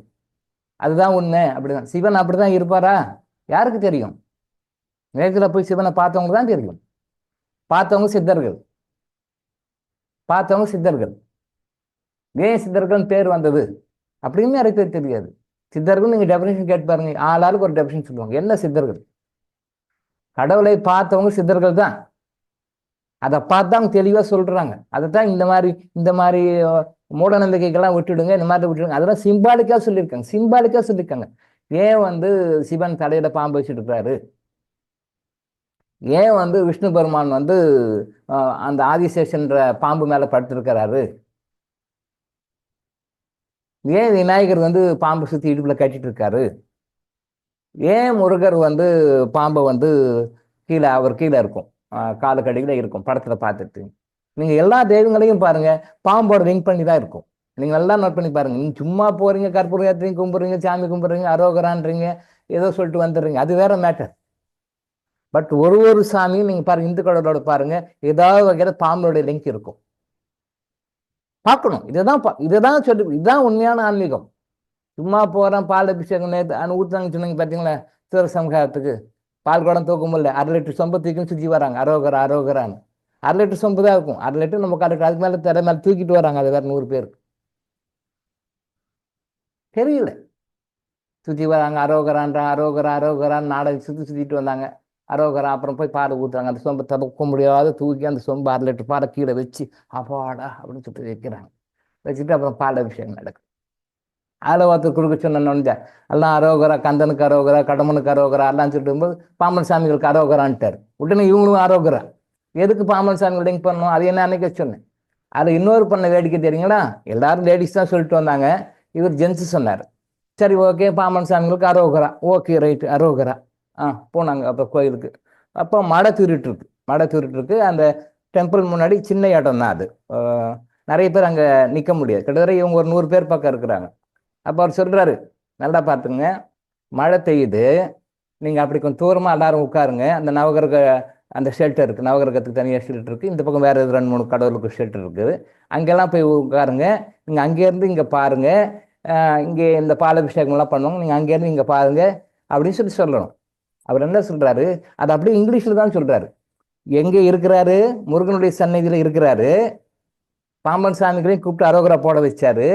அங்கெல்லாம் போயிட்டு அந்த தலையிலிருந்து தூக்க முடியாமல் அந்த 1/2 லிட்டர் பாலை கீழே எல்லாரும் 100 பேரும் இறக்கி வச்ச பிறகு, please all the devotees go there, sit there, from there you can watch this proceedings of this Lord Muruga. இங்கிலீஷில் சொல்றாரு. You can go and sit there, please be seated there, and from there you can watch this proceedings of lord Muruga அப்படின்னு இங்கிலீஷில் சொல்றாரு. பார்க்கும்போது வேடிக்கையா இருந்தது. முருகருடைய அந்த கோயில் சன்னதி இருந்துட்டு இங்கிலீஷில் இன்ஸ்ட்ரக்ஷன் கொடுக்குறாரு. திரும்பி சொல்றார், please go there, all the devotees are requested, don't be here, please go there, please sit, from there you can watch the proceedings of this Lord Muruga Soorasamharam function அப்படின்றார். ரொம்ப கேவலமா இருந்தது. தமிழ் கடவுள்னு சொல்லிட்டு அங்கே தமிழ் கடவுள்கிட்ட இங்கிலீஷில் இன்ஸ்ட்ரக்ஷன் கொடு. ஏன் தமிழ் தான் தெரியும், ஆனால் தமிழ் தான் சொல்லலாம்ல சொல்றாரு. உடனே அவங்க சொல்றதை கேட்டுட்டு எல்லாரும் தலையில் கடிச்சு வச்சுட்டு விட்டு அங்கங்கே வரும். அங்கங்கே எல்லாம் மழை பெஞ்சிட்டு அங்கே ஃபுல்லாக இருக்க முடியும். எல்லாம் உட்காந்துட்டு ஒரு 1/2 hour எல்லாம் உட்காந்தாங்க, ப்ரொசீடிங்ஸ் பண்ணாங்க. இப்போ கடவுளை வந்து தமிழ் கடவுள், இங்கிலீஷ் கடவுள், சான்ஸ்கிரிட் கடவுள் எல்லாம் பிரித்து வச்சுக்கிறோம். இவர் இதுக்கு கடவுள், இதுக்கு கடவுள் அப்படின்னு சொல்லிட்டு அதே தமிழ் கடவுளை அவர் இன்சல்ட் பண்றாரு இல்லையா? தமிழ் கடவுள் கோயிலில் உட்காந்துக்கிட்டு அங்கே பக்கத்தில் நின்றுக்கிட்டு, அர்ச்சகர் பக்கத்தில் நின்றுக்கிட்டு இங்கிலீஷ் சொல்றாரு. அது எப்படி தமிழ் கடவுள்? மனுஷன் என்னன்னா சுயநலக்காரன். அவனுக்கு வேணும்னா தமிழ் கடவுளாக மாற்றிக்குவான், அவருக்கு வேணும்னா இங்கிலீஷ் கடவுளாக மாற்றிக்குவான், என்ன கடவுளாலும் மாற்றிக்குவான். மனுஷன் எப்படி வேணாலும் மாற்றிக்குவான். இதைத்தான் நம்ம சொல்கிறோம். தமிழ் கடவுள் தமிழில் பேச வேண்டியதானே? தமிழ் தெரியும், அவருக்கும் தமிழ் தெரியும். அவர் தான் பாம்பன் சாமிகளுக்கு அரோகரா போட்டவர் அவர் தான். அங்கே போய் உட்காந்துட்டு இங்கிலீஷில் பேசுகிறார். அப்போ தமிழ் கடவுளாச்சு, முருகராச்சு, அவர்கிட்ட போய் இங்கிலீஷ் பேசணும்னு நினைக்கிறாரு. அவர் இன்சல்ட் பண்ணுற மாதிரி தான். எதுக்கு சொல்ல வரேன்னா, கடவுள்கள் வந்து மொழிகளுக்கு அப்பாற்பட்டவர்கள்னு சொல்லுவார். நம்ம தான் சுயநலத்துக்காக இவர் தமிழ் கடவுள், இவர் ஆரிய கடவுள், இவர் சான்ஸ்கிரிட் கடவுள், இவர் இங்கிலீஷ் கடவுள், இவர் பிரெஞ்சு கடவுள், நம்ம தான் பிரித்து வச்சுக்கிறோம். எல்லாம் பிரிக்கிறது, எல்லா கிளாகத்தம் பண்றது மனுஷன்தான். கடவுள்கிட்ட கிடையாது. கடவுள் வந்து இதுக்கெல்லாம் அப்பாற்பட்டவர். கடவுள் மனிதர்களுக்கெல்லாம் அப்பாற்பட்டவர். அதெல்லாம் ரொம்ப ஹையஸ்ட் எண்டு. மொழிகளுக்கெல்லாம் அப்பாற்பட்டவர். அந்த பார்ஷியாலிட்டிக்கெல்லாம் அப்பாற்பட்டது. இது ஏன் கடவுள் உன் கடவுள். நேற்று கூட ஒரு சகோதரி பேசும்போது சொன்னாங்க, ஊர்ல சாமி இருக்கு சார், அந்த கோயிலுக்கு குலதெய்வம் மாதிரி அவங்க போயிட்டு இருந்தாங்க. பட் இப்போ அந்த குலதெய்வத்தை பத்தி கொஞ்சம் அவேர்னஸ் சொன்னால, அப்போ முழுசாலாம் தெரிஞ்சதில்ல, கொஞ்சம் தெரிஞ்சு இருக்கிறாங்க. குலதெய்வம்னா அப்படி இல்லை, அப்படி எல்லாம் இல்லை. இப்போ இறந்து பெரியவங்க நம்ம குடும்பம் நல்லா இருக்கணும்னு நினைச்சவங்க அடுத்த லெவலுக்கு போகாம இங்கேயே இருந்துக்கிட்டு குலதெய்வம்னு நாமளும் கும்பிட்டு இருக்கிறோம், அவரும் குலதெய்வம்னு நினச்சிட்டு இருக்கிறாரு. அப்படி இல்லை அது அப்படின்னு ஓரோட புரிஞ்சிருக்கிறாங்க. ஊர்ல 2 செக்ஷன். இந்த சாமி எங்களுக்கு தான் சொந்தம், இது எங்களுக்கு தான் சொந்தம், இது எங்களுக்கு தான் முதல் மரியாதை, நாங்கள் தான் சிவனிங்களாம் வரக்கூடாது அப்படின்னு சொல்றாங்க. இவங்க என்ன சொல்றாங்க, இந்த சாமி எங்களுக்கு தான் சொந்தம், ஊர்ல இருக்கிறது கோயில், அந்த கோயில் இருக்கிற சாமி எங்களுக்கு தான் சொந்தம், எங்களுக்கு தான் உரிமை இருக்கு, எங்களுக்கு தான் பாரம்பரியமா எங்களுக்கு அந்த ரைட்ஸ் இருக்கு, நீங்கள்லாம் அதில் கிளைம் பண்ணக்கூடாது. இது நம்ம சினிமாலே நிறைய பார்த்துருக்கோம். இதுக்காக அடிக்கடி தகராறு, கொலை வரைக்கெல்லாம் போயிருக்கு. சினிமாவில் பார்த்துருக்கேன். ஏதோ ஒரு படம் என்னன்னு தெரியல, அப்பப்போ கிளிப்பிங்ஸ் எங்கேயா பார்த்துருக்கேன். அது முதல் மரியாதை எனக்கு தான், இது என்னுடைய கோயில், நான் தான் முதல் மரியாதை பண்ணணும், நீ வரக்கூடாது, நீ தான் முதல் மரியாதை, நான் தான் முதல் மரியாதை, எனக்கு தான் கடவுள், நீங்களாம் வரக்கூடாது. இதெல்லாம் சினிமாவில் பார்த்துருக்கேன். இதெல்லாம் லோ லெவல், கடவுளை பற்றி என்னன்னு தெரியாது சண்டை பிடிச்சிக்கிறது. அந்த படம் வேணா ஓடும், அதில் நடிச்சவங்கெல்லாம் வந்து ஹீரோ ஹீரோயின்லாம் பாராட்டுவாங்க, ஓ நல்லா நடிச்சிருக்கிறார் அப்படின்னு. படம் தான் அது, purely cinema, purely commercial purpose, அவ்வளோதான். ஆனால் அது உண்மையை காட்டுகிறது, உண்மைதான் இருக்கு. கடவுள்னா என்னன்னு தெரியல, அதனால என் சாமி பெருசு, உன் சாமி பெருசு, எனக்கு தான் உரிமை, உனக்கு தான், உனக்கு என்ன உரிமை கிடைக்குது? நீ தான் ஜாக போகிறான், அவனு தான் ஜாக போகிறான். நீ என்ன கடவுளுக்கு உனக்கு உரிமையானவர் அப்படின்னு சொல்லிட்டு நீ 2000 வருஷம் இருக்க போறியா? இல்லை அவன் 100 வருஷம் இருக்க போறானா? இல்லை. நீ தான் கடவுளுக்கு, எனக்கு தான் முதல் மரியாதை, நான் தான், நம்ம வீட்டில் கஷ்டமே இல்லாமல் இருக்கா, நீ துன்பப்படாமல் இருக்கிறீங்களா? இல்லை அவன் தான் கஷ்டப்படுறானா? அதான் ஒன்றும் இல்லை, சும்மா தெரியாமல் பண்ணுறது. என்ன கடவுள்னா என்னன்னு தெரியல, ஏதோ கும்சா பெரியவங்கன்னு சொன்னாங்க, நானும் வந்தேன், நானும் கும்பிட்டேன், நானும் போட்டேன், அப்படிதான். எங்க ஃபேமிலியும் அப்படிதான். அவனும் சாமி கும்பிட்டாங்க, பெருமாளை கும்பிட்டாங்க, சிவனை கும்பிட்டாங்க, விநாயகரை கும்பிட்டாங்க, மகாலட்சுமி கும்பிட்டாங்க, எல்லாம் கும்பிட்டாங்க. நான் கொஞ்சம் வித்தியாசம் திங்க் பண்றேன். ஏன் கும்பிடுறாங்க, எதுக்கு கும்பிடுறாங்க, எதுக்கு கும்பிடணும்? நமக்கு கடவுளுக்கு என்ன சம்பந்தம்? நாம் ஏன் கடவுளை கும்பிடணும்? கும்பிடலான்னா என்ன, கும்பிட்டா என்ன, கடவுள் உண்மையான தன்மை என்ன அப்படின்னு நம்ம வந்து சித்தர்கள் அதை நம்ம பல ஜென்மங்களாக ஃபாலோ பண்ணுறதுக்காக இந்த ஜனத்தை நம்ம பிரித்து வச்சு புரிய வைக்கிறாங்க, அதை உணர வைக்கிறாங்க. அதை நம்ம உணர்றோம், மக்களுக்கு சொல்றோம். இதுதான் விஷயமே ஒழிய, இதுதான் விஷயமே ஒழிய வேற எந்த விஷயமும் கிடையாது. ஆனா இது வந்து காலங்காலமா இப்படிதான் இருப்பார், இப்படிதான் இருப்பார், இப்படிதான் இருப்பார் நம்ம நினைச்சு அப்படியே ராங்கான ரூட்லயே போயிட்டு இருக்கோம். எப்போ வந்து உண்மையான கடவுளை தெரிஞ்சுக்க போறோம்? இஸ்லாத்துல சொல்றாங்க கடவுள் ஒருவனேன்றாங்க. இந்து மதத்துல ஏகப்பட்ட கடவுள், உட்கார்ந்தா கடவுள், நின்னா கடவுள், எழுந்தா கடவுள், எல்லாத்துக்கும் ஒரு கடவுள். அப்ப இது மூட நம்பிக்கையா? அவங்க கிண்டல் பண்ணுவாங்க சில டைம்ல. இஸ்லாத்துல இருக்கிறவங்க பாரு, எங்களுக்கு வந்து ஒரே ஒரு அல்லாஹ் தான், ஒரே கடவுள் தான், உங்களுக்கு என்ன இத்தனை கடவுள்? கிண்டல் பண்ணுவாங்க. கிறிஸ்டியன்ஸும் சில பேர் கிண்டல் பண்ணுவாங்க. நாங்க பாருங்க இயேசுவத்தை தான் கும்பிடுறோம், அவ்வளவுதான், ஒரே கடவுள் தான், நீங்க என்ன இத்தனை கடவுள்? அப்ப இது மூட நம்பிக்கையா? தெரியல, அவங்களுக்கு தெரியல. அப்படி சொல்றாங்கன்னா அவங்களுடைய அறியாமை வெளிக்காட்டுகள்னு அர்த்தம். சொல்லுவேன் இல்லையா, அடிக்கடி சொல்லுவேன் இல்லையா, they are exhibiting their ignorance to all others. மற்றவங்களுக்காக அந்த விஷயத்த நான் அறியாமல் இருக்கிறேன் அப்படின்னு பணிவா தெரிவிக்கிறாங்க, என் கடவுள் பெருசு அப்படின்னு. அப்ப உண்மையிலே சிவன் இருக்கிறாரா? அப்படிதான் இருக்காரா? இல்லை. உண்மையிலே பெருமாள் அப்படிதான் இருக்காரா? இல்லை. உண்மையிலே மகாலட்சுமி அப்படிதான் இருக்காங்களா? இல்லை. அப்ப எப்படி ஏன் இதெல்லாம் சொன்னாங்க? எல்லாமே சிம்பாலிக்கா சொல்லியிருக்கிறாங்க, எல்லாமே சிம்பாலிக்கா, இப்படிதான் அப்படிதான். அந்த சிம்பாலிக்கா சொன்னதை யாரும் புரிஞ்சுக்காம தான் பல ஜென்மங்கள் எடுத்துக்கிட்டு இப்படியே இதே ஓட்டிட்டு இருக்கிறோம். 100 ஜென்மத்துக்கு முன்னாடியும் கும்பிட்டாங்க, இப்பயும் கும்பிட்டாங்க. கடவுள் நாம தான்ன்றது யாருக்கும் தெரியல. அது highest, very very very very highest fact. அதான் உண்மை. கடவுள் நாம தான் உண்மை. கடவுள் வந்து 100% பெர்ஃபெக்ட், டிவைன் லைட். நாம அதை ஒரு ஸ்பார்க், அதில் வந்து ஒரு ஸ்பார்க், அவ்வளோதான். இதே நீங்கள் புரிஞ்சுக்காம நீங்கள் எத்தனை பிறவி எடுத்தாலும் நீங்கள் அடுத்த லெவலுக்கே போக மாட்டீங்க. இப்படி தான் இருப்பீங்க, இப்படியே ஓண்டு பரப்பு இறப்பு இப்படியே தான் ஓண்டுட்டு இருக்கு. கொஞ்சமாவது புரிஞ்சுக்கோங்கன்னு சொல்கிறோம். அந்த கடவுளுடைய தன்மையை நம்மக்கிட்ட டெவலப் பண்ணிக்கணும். அசுரர்களை அடிக்கிறாங்க அப்படின்னு சொன்னா அசுரர்கள் வந்து உயிர்கொலை பண்ணக்கூடாதுன்னு நம்ம படிச்சிருக்கோம். எங்க பார்த்தாலும் உயிர்கொலை பண்ணக்கூடாது, உயிர்கொலை பண்ணக்கூடாது, உயிர்கொலை பண்ணக்கூடாது, உயிர்கொலை பண்ணக்கூடாது, எங்கேயுமே உயிர்கொலையே பண்ணக்கூடாது. அப்ப தேவர்கள் மட்டும் அவங்களுக்கு மட்டும் பர்மிஷனா? அவங்க மட்டும் போய் அசுரர் கொல்லலாமா? ஆகும்னா உடனே அசுரர்களை கொல்ல வேண்டி. முருகர் ஏந்துக்குவார், அசுரர் கொல்லுவார். சிவன் ஏந்துக்குவார், அசுரர் கொல்லுவார். பெருமாள் ஏந்துக்குவார், அசுரர் கொல்லுவார். தேவி ஏந்துக்குவாங்க, அவங்க அசுரர்களை கொல்லுவாங்க. இப்படி ஆகும்னு அவங்க மட்டும் கொல்லலாமா? அது அவங்களுக்கு மட்டும் நான் மட்டும் கொல்லக்கூடாதா? நான்வெஜ் சாப்பிடக்கூடாதுன்றோம், ஆடை வெட்டக்கூடாதுன்றோம், கோழி வெட்டக்கூடாதுன்றோம், ஆட்டை வெட்டக்கூடாது, மாட்டை வெட்டக்கூடாதுன்றோம். அது மட்டும் மனுஷருக்கு மட்டும் ஓகே, அவங்க மட்டும் கொலை பண்ணலாமா? கொலை யார் செஞ்சாலும் கொலை தான். நம்ம பண்ணாலும் கொலை தான், அவங்க பண்ணாலும் கொலை தான். ஆனால் நம்ம நிஜமாவே கொலை பண்ணுறோம், அவங்க நிஜமா கொலை பண்ணலை. கொலை பண்ண வேண்டியது நம்மகிட்ட இருக்கிற இந்த அசுர குணங்களை. நேற்று கூட வீடியோ போட்டிருந்தாங்க, இந்த மதம் ஆச்சரியம் சொல்லி ஒரு 6 குணங்கள். இந்த 6 குணங்களை கொண்ட சுவர்பத்மனை முருகன் அடிச்சார்னு போட்டிருந்தாங்க. அது ஃபுல்லாக பார்க்க முடியல, ஜஸ்ட் அப்படியே ஒரு கிளான்ஸ் பார்க்கும்போது போட்டிருந்தாங்க. அது சுவர்பத்மன் என்கின்றவன் இந்த மதம் ஆச்சரியம் அப்படின்ற இந்த 6 அசுர குணங்களை கொண்டவன். அந்த அசுர குணங்களை கொண்ட அந்த சூரபத்மனை வந்து முருகன் அடிச்சாரு அப்படின்னு சொல்லி கரெக்ட் கரெக்ட். அந்த 6 குணங்கள் போட்டிருந்தாங்க. மதம் ஆச்சரியம் அப்படின்னு சொல்லிட்டு ஒரு 6 குணங்கள் போட்டிருந்தாங்க. அந்த 6 குணங்கள் மட்டும் இல்லை, இன்னும் நிறைய குணங்கள் இருக்கு. அது சிம்பாலிக்கா ஒரு 6 குணம் போட்டிருக்காங்க. இந்த 6 குணங்களை கொண்ட சூரபத்மனை முருகன் அடிச்சார் அப்படின்னு ஒரு வீடியோ போட்டிருந்தாங்க. கரெக்ட். அது அந்த 6 குணங்களை மட்டும் அடிச்சது இல்லை, அது இல்லாமல் இன்னும் நிறைய குணங்கள் இருக்கு. மனுஷங்கிட்ட நிறைய அன்வான்ட் நெகட்டிவ் குணங்கள் இருக்கு. இந்த குணங்களை தான் அசுர குணங்களாக கருதி அந்த அசுரர்களை தேவர்கள் அழிப்பதாக கொண்டு வந்தார். அது வந்து சிவனோ பார்வதியோ பெருமாளோ, பார்வதியோ சிவன், பெருமாள், முருகர், விநாயகர், இப்படி எல்லாருமே வந்து ஏதாவது வகையில் அந்த அசுரர்களை அடிப்பதாக, இறைவன் வந்து அசுரர்களை அடிப்பதாக கொண்டு வந்தது. நாம நினைக்கிற மாதிரி நிஜமாவே ஒரு அசுரன் ஊன்னு வந்தான், அவனை போய் இவங்க கொண்டாங்க அப்படின்னு நம்ம கதையா சின்ன பசங்க சொல்ற மாதிரி சொல்லியிருக்காங்க. கடவுளுடைய பார்வையில் நம்ம சின்ன பசங்க, உடம்பால வளர்ந்துட்டோம் பெரியவங்க, பட் கடவுளுடைய பார்வையில் வந்து நம்ம சின்ன குழந்தைங்க.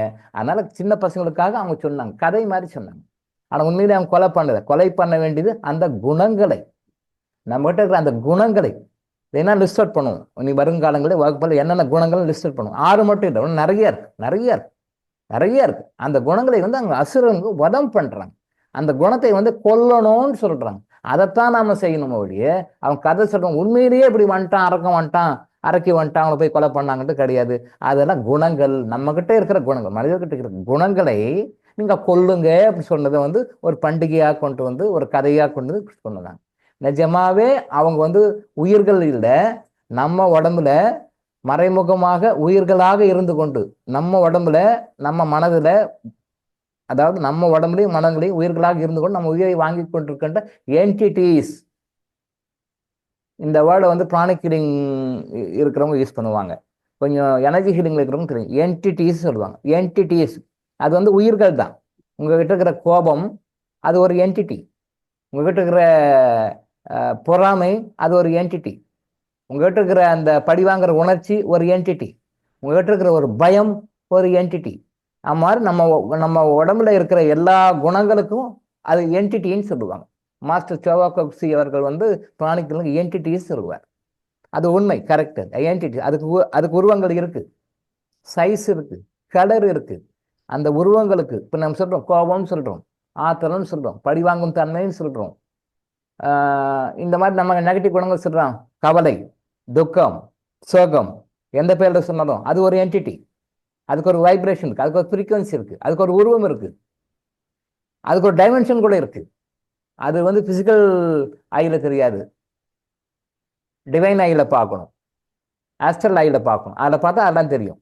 அந்த மெத்தடில் பார்த்தா நமக்கு தெரியும். இந்த குணங்களை அடிக்கணுன்றது தான் எல்லா புராணங்களையும் இதிகாசம் சொல்லப்பட்டது ஒழிய நீங்க உண்மையிலேயே அசுரம் வந்துட்டு அவனை கொல்லான்னு கிடையாது. ஏன்னா கொல்லாமை அப்படின்றது தேவர்களுக்கும் சரி மனிதர்களுக்கும் சரி எல்லாருக்கும் பொதுதான். நிறைய பேர் தப்பா பிடிச்சிட்டு இருக்கிறாங்க. நேபாளில் என்ன பண்ணுவாங்க, எருமையை கொல்லுவாங்க. உலகத்திலேயே இருக்கிற இந்து நாடுன்னு சொன்னா நேபாள் தான். இந்தியா கூட நான் வந்து மல்டி டைவர்சிட்டி, நாங்கள் எல்லா மதங்களையும் அனுமதிக்கிற நாடுன்னு சொல்லிட்டு அப்படி சொல்லுவாங்க. பல மதங்களையும் மதிக்கின்ற நாடுன்ற மாதிரி கொண்டு வந்துடுவாங்க. நேபாள் வந்து உலகத்திலே ஒரே ஒரு நாடு எதுன்னா இந்து நாடு, அதாவது இந்துசத்தை வந்து அரசாங்கம் அங்கீகரிச்சிருக்க நாடு நேபாள் தான். அந்த நேபாளத்தை எருமைகளே கொல்றாங்க. இது பற்றி நான் ஏற்கனவே வீடியோவில் கூட பேசியிருக்கேன். நேபாளத்தில் எருமைகளை கொல்லுகிறார்கள்.